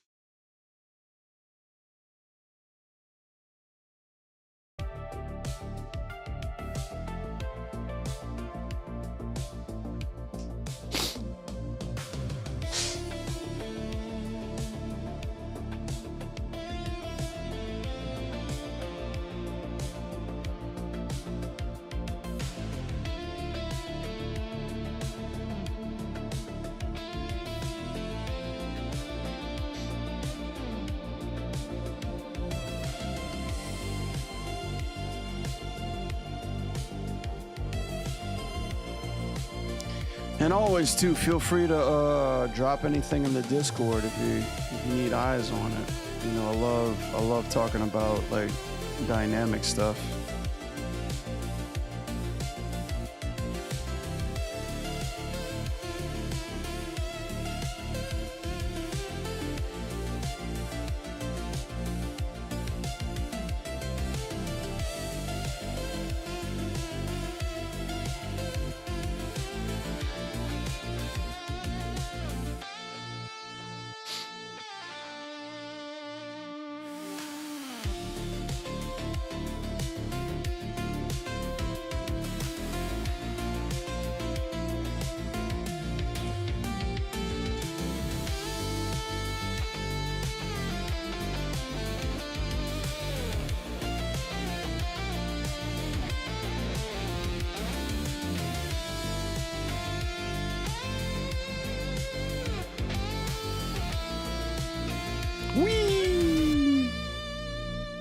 This little powder puff.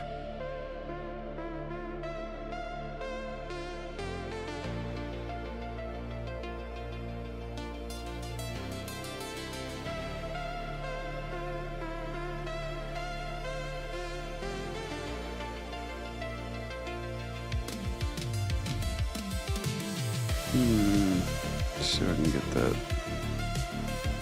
There we go.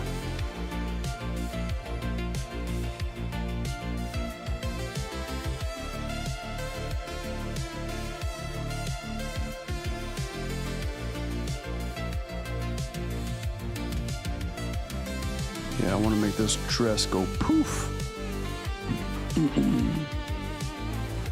Holy cow, that is a lot of tangents.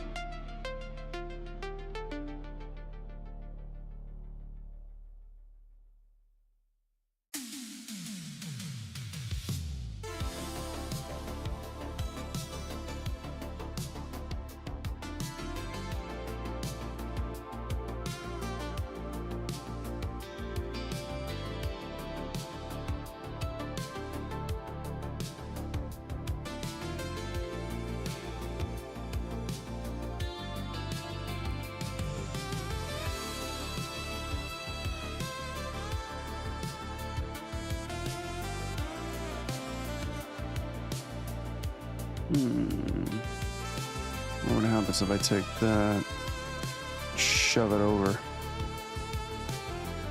That ain't gonna work like that. What?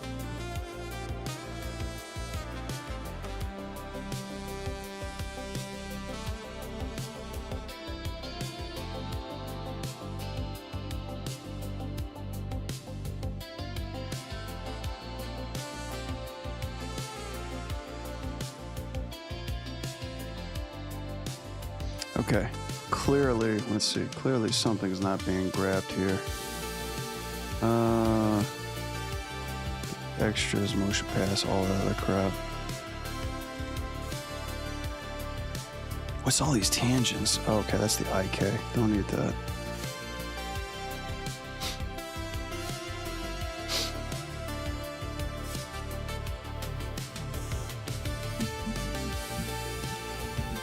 What am I redoing next? That's a good question. I'll probably have to jump back on my turtle shop. I know I've shelved that huge project like for too long, but Blender kind of like took my attention away. I'm like the guy with the two girlfriends meme. I'm like looking at Blender like, oh shit, look at that fine piece.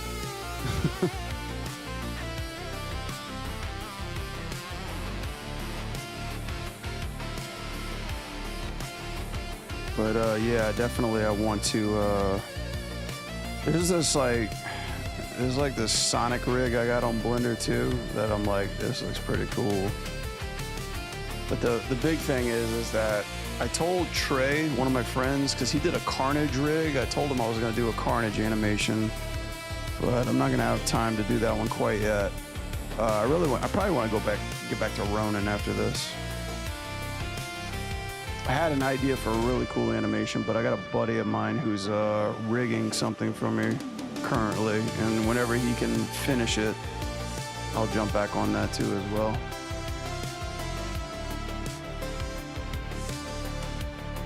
I want to try to, so like for this animation piece, this is not technically the end. I want to do something else in Blender. I want to do like this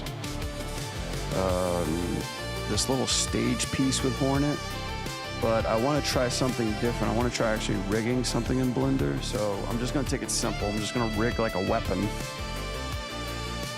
with Hornet first, and then eventually I won't be doing it possibly this year, but eventually I'm going to try to start learning rigging in Blender because, you know, everybody's doing it. You can make a couple of good bucks off of making like hot anime chicks.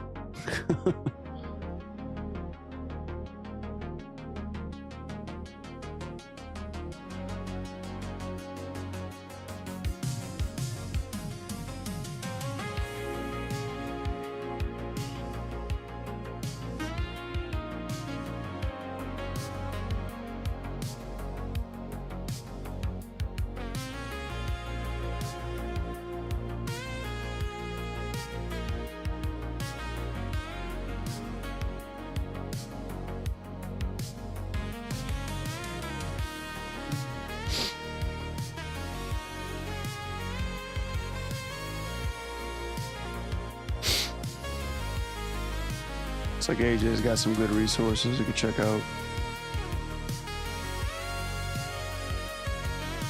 Terry Lou.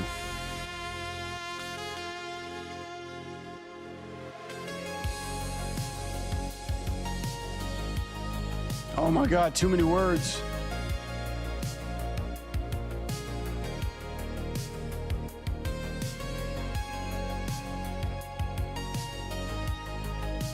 Yeah, that might help some people out.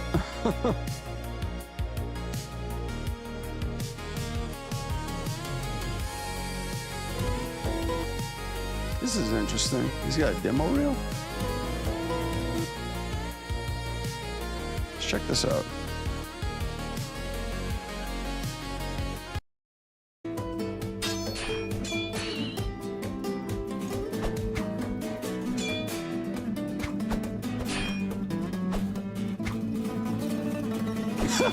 That's funny.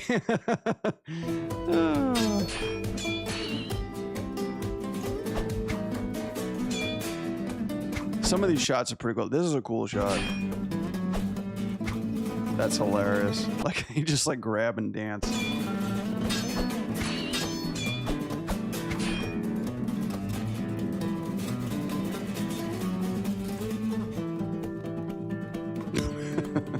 That's what I do every morning when I wake up.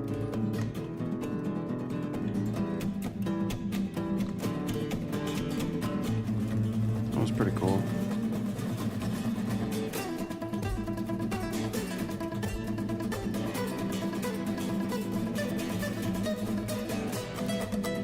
I like the rendering on this.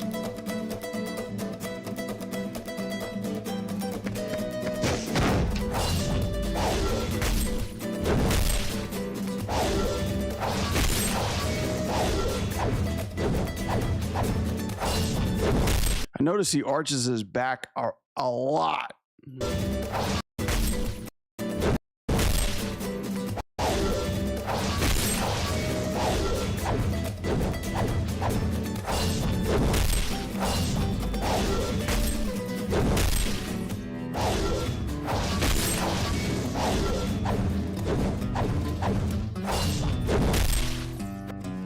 Damn, yeah, that's a lot of good strong attacks.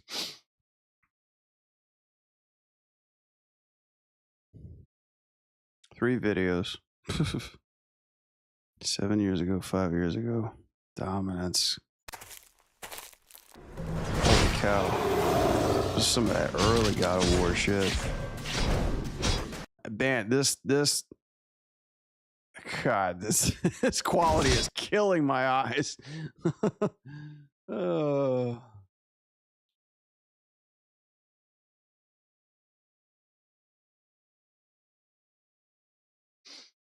It's cool. Maybe if I sit down and actually try to read it, I might learn something. There's just too many words at the moment.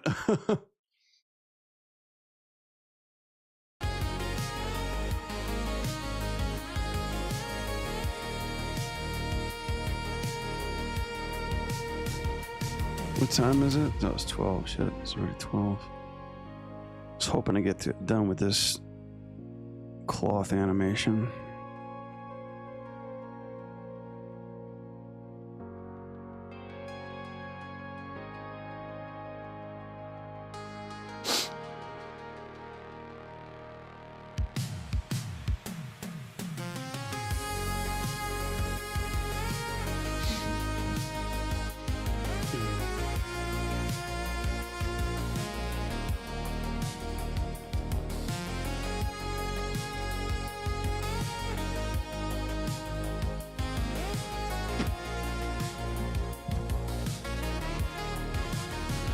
It's more of a pure fight perspective than actually staging a hit.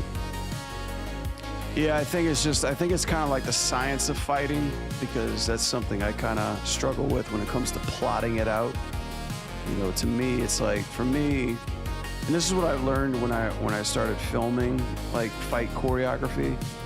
It's more about how you plan it out and how you shoot it than actual like the science of it, so to speak. You know, like I remember being on set, and me and my buddy, my good friends, we were all like training in boxing and judo and shoot wrestling and stuff like that. So we knew how to execute moves and how to land. But when you're on set, you're like, no. You have to broaden it out. Like you have to get more wider. You know, you have to like essentially anticipate more. You know, you have to broaden out your movements so the shots can actually clearly see what you're doing. You know, so I was like, oh, okay. So it's kind of a mix. Like because that's the thing with acting. Like most people, when they do like martial arts movies, they tend to hire a martial artist. But they have to teach them how to act and vice versa. Like sometimes when you have actors, they don't know how to fight, so they have to teach them how to fight. And it's rare you get the ones that know both. Not rare, but they're out there. But that's why you see them in a lot more martial arts movies, because they can handle all that. But the biggest thing is choreography. Like how do you make fights, fast, appealing, interesting? How do you like stitch together cuts, especially when you want to add more artistic value to them, So for me, like when I did that first shot on Ninja Turtles, I was like, okay, this shot's not gonna cut. So how do I balance this out? How do I make it visually interesting when doing things that normal martial artists can't do? Because, we're animators, right, guys? We can push things past what humans are physically capable of. And I think that's the magic that comes when you're doing fight choreography, It's like really looking at the limitations and really kind of like pushing it beyond what the norm is, So, anyway, that's my bullshit theory. Brad's bullshit theory on fight choreography summed up in 1 minute.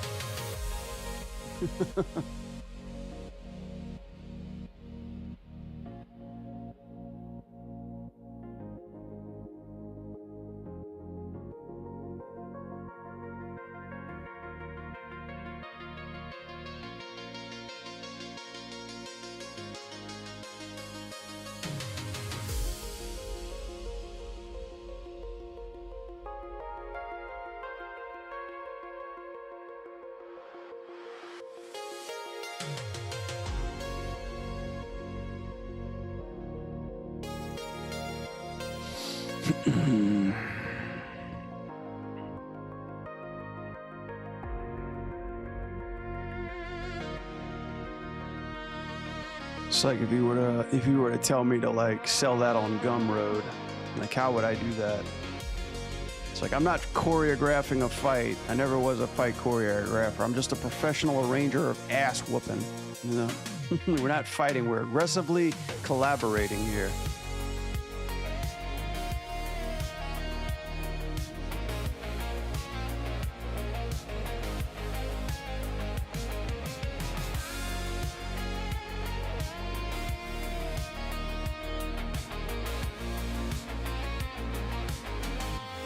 Chat, like, because seriously, like, fight choreography is actually very sophisticated storytelling.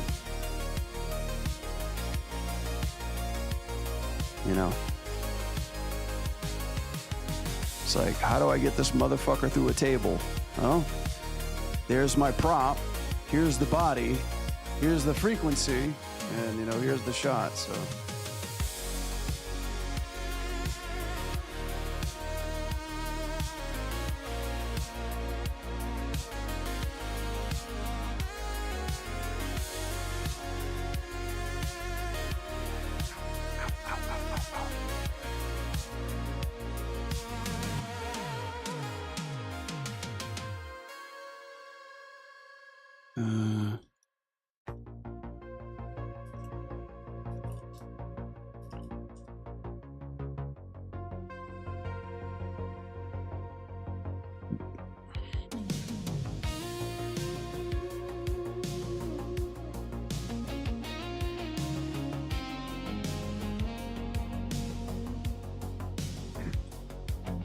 But seriously, like if you want to if you have a lot of time just to watch and listen and observe stuff, check out that actor Scott Adkins YouTube channel.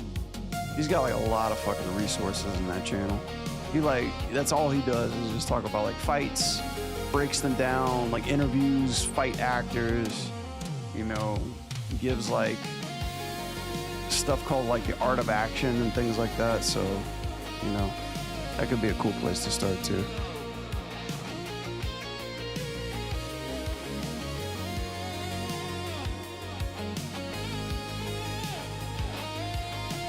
There you go.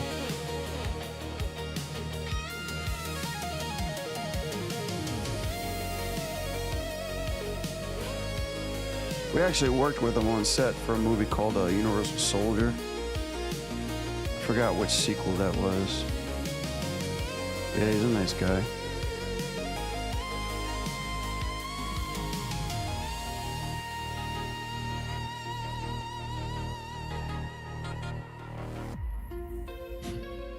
Yeah, AJ is like my Jamie. Like if this was Joe Rogan's show, like I'm just talking about stuff, like he just pulls it up.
You have an old post, AJ said. Okay, now I'm getting creeped out. Why are you like referring to your name in another date? Like, is there like multiple versions of you?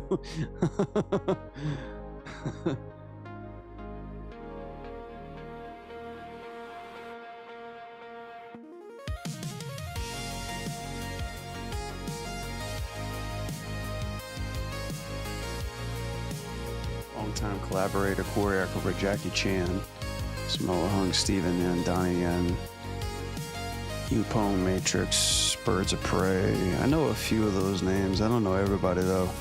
Ow.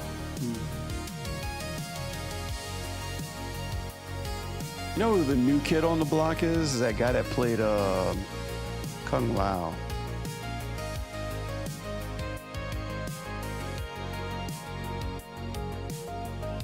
It's one of Jackie Chan's boys. That was cool. That was a cool fight. Like that Mortal Kombat movie, the fight between Liu Kang and Kung Lao. That was a badass fight. I was like, okay, they got something going on.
Grab this.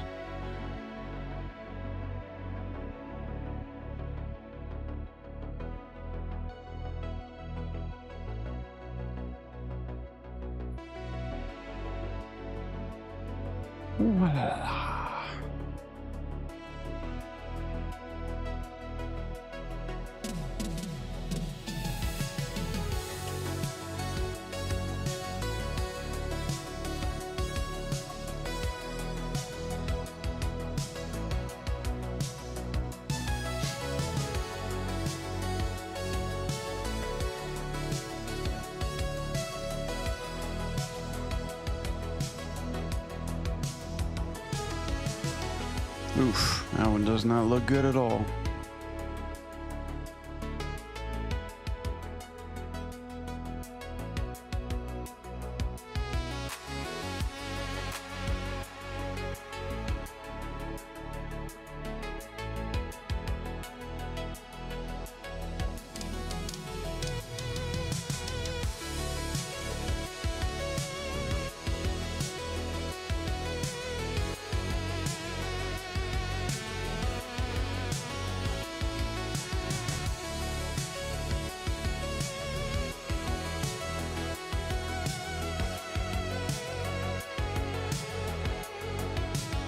Oh yeah, Steve Weebly, yeah, this stuff's fun.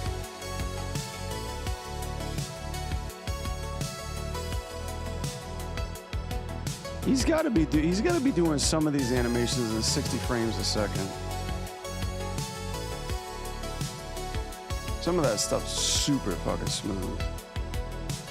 That's what I've noticed too. Like a lot of those animators that I've seen that are doing like those really wicked nice animations. He's blah blah blah blah blah blah. They're using 60 frames a second, which is like, okay, that's a lot of frames.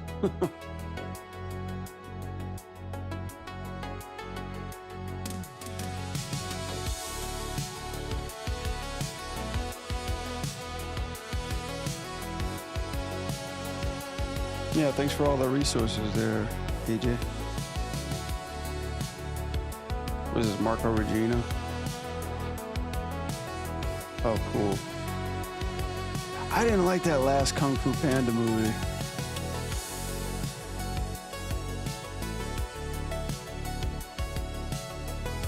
Character was cool though.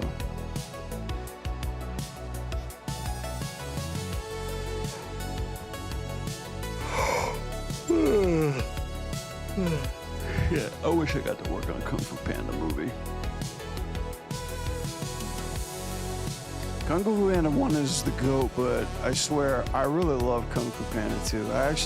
Hot take, I think Kung Fu Panda 2 is better than the first one. That's my hot take.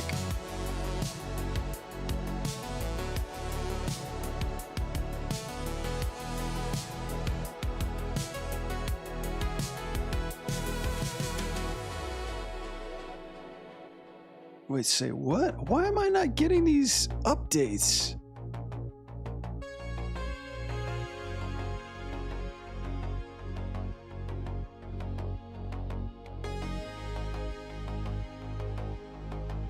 Like the character reveal one, because most of ourselves don't know who Poe is.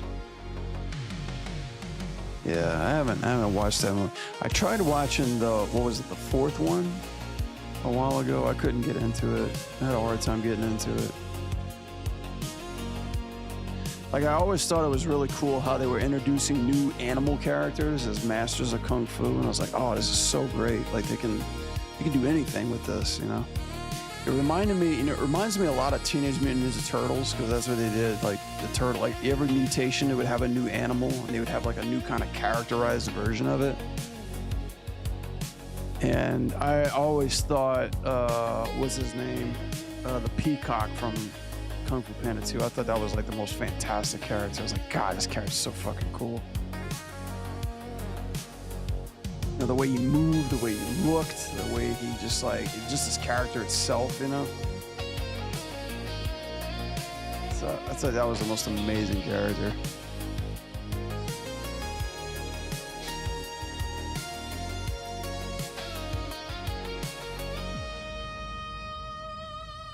Oh. Our battle will be legendary. He's a panda. You're a panda. What you gonna do, big guy? Sit on me?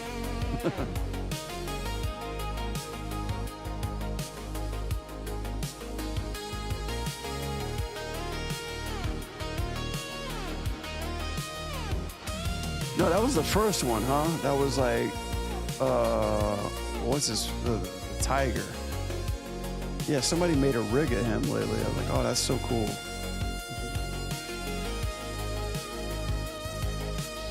Irony that Tyler Long sat on him. Yeah, I love it. That was like one of my favorite shots. I'm not even supposed to talk about it. I'm actually doing something. I'm actually animating something for a character for a video game that's quite reminiscent of that fight between him and Tai Lung. So I'm really excited about it. You know, I can't reveal it yet, but when I do, it's gonna be funny. Like we were pulling up that movie, and we were pulling up Kung Fu Hustle, because it's just like, it's ludicrous the things that they do in that movie. Yeah, something like a butt smash in slow-mo. Yeah, well, the movie Kung Fu Hustle has plenty of that craziness in there too.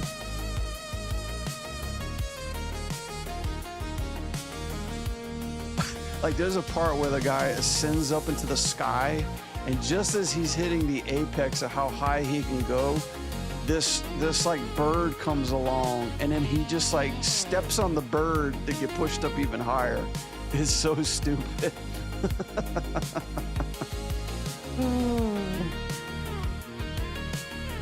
It's such a goat film. I love it.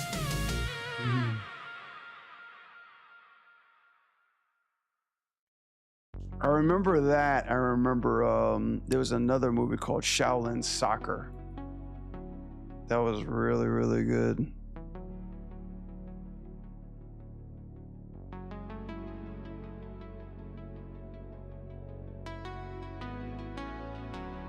Here we go. The dragon kick.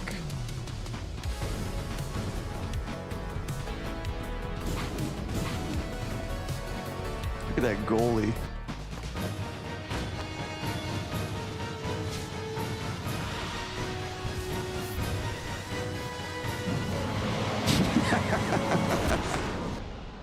Denied.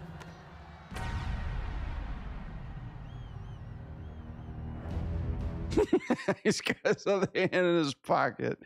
Oh, God, I love it. I love it.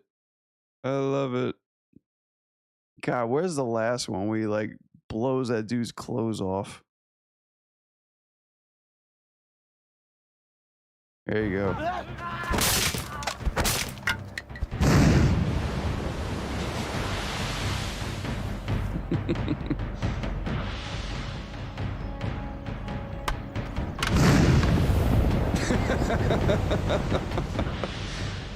Some one-punch shit right there.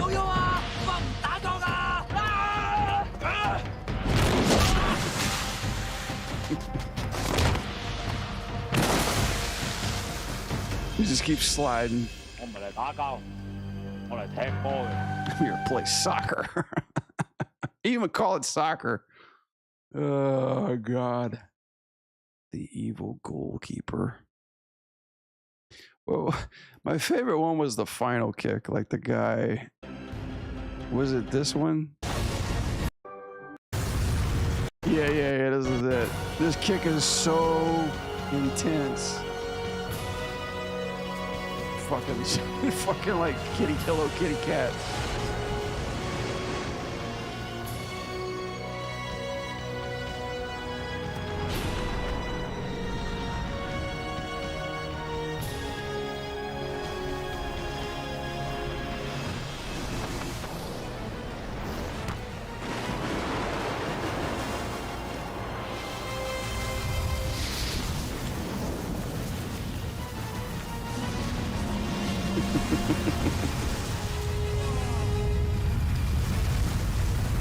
It's just taking all the team with him. Yeah, this is the last one.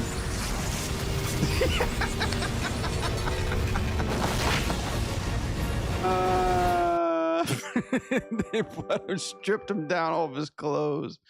Oh, God. That movie gives me such joy.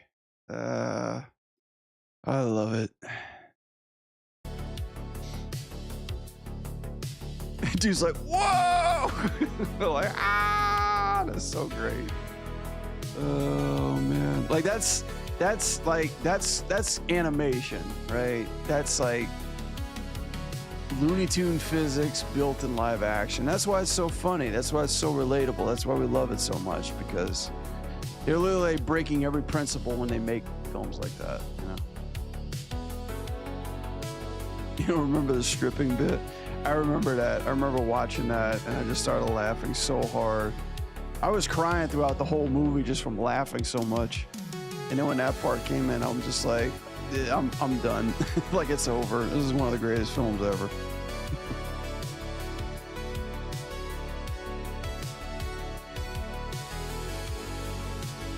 It's just like when like Asian culture, when they don't take themselves seriously, you know, they make their films knowing full well how like over the top their performances can be. Like when they turn that into comedy, it just makes it so much sweeter, you know.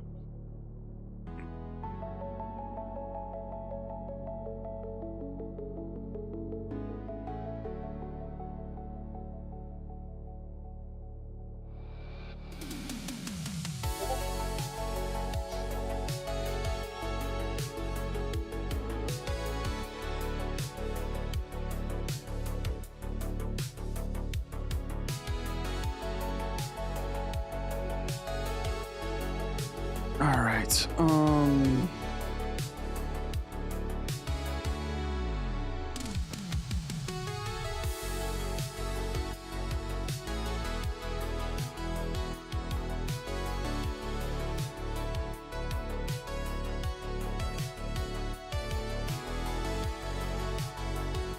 Really work on that dress.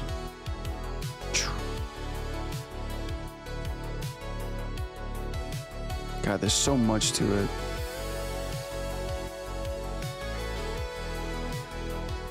All right, guys.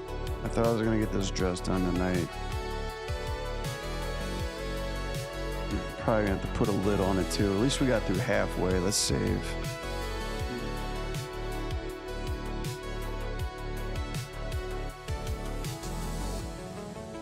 I'm gonna have to take over. Yeah. All right. All right, guys. I'm gonna call it for tonight. It's getting late. I gotta put my daughter to bed, and then I got to get up in the morning, do a little bit of cleaning. But I really enjoyed tonight. It was super fun hanging out with you guys. Thanks for hanging out and just, you know, geeking out, talking about shit. Thank you, AJ, again for showing up for the follow again. I will try to see if I could be on Sunday for the Sunday service, because I want to help you guys out a lot, but I also want to just keep working on this one. Complete this one. We're going to complete this one for this week for sure. This one only has just a little bit more stuff to do to it, and then we can start on something brand new. But yeah, guys. No, thank you too, AJ. All right, guys. I'm going to be out, but thanks everybody for showing up. Have a great weekend. And yeah, see you guys on the flip flop later. Glad the camera's working. So later, guys. Talk soon. Peace.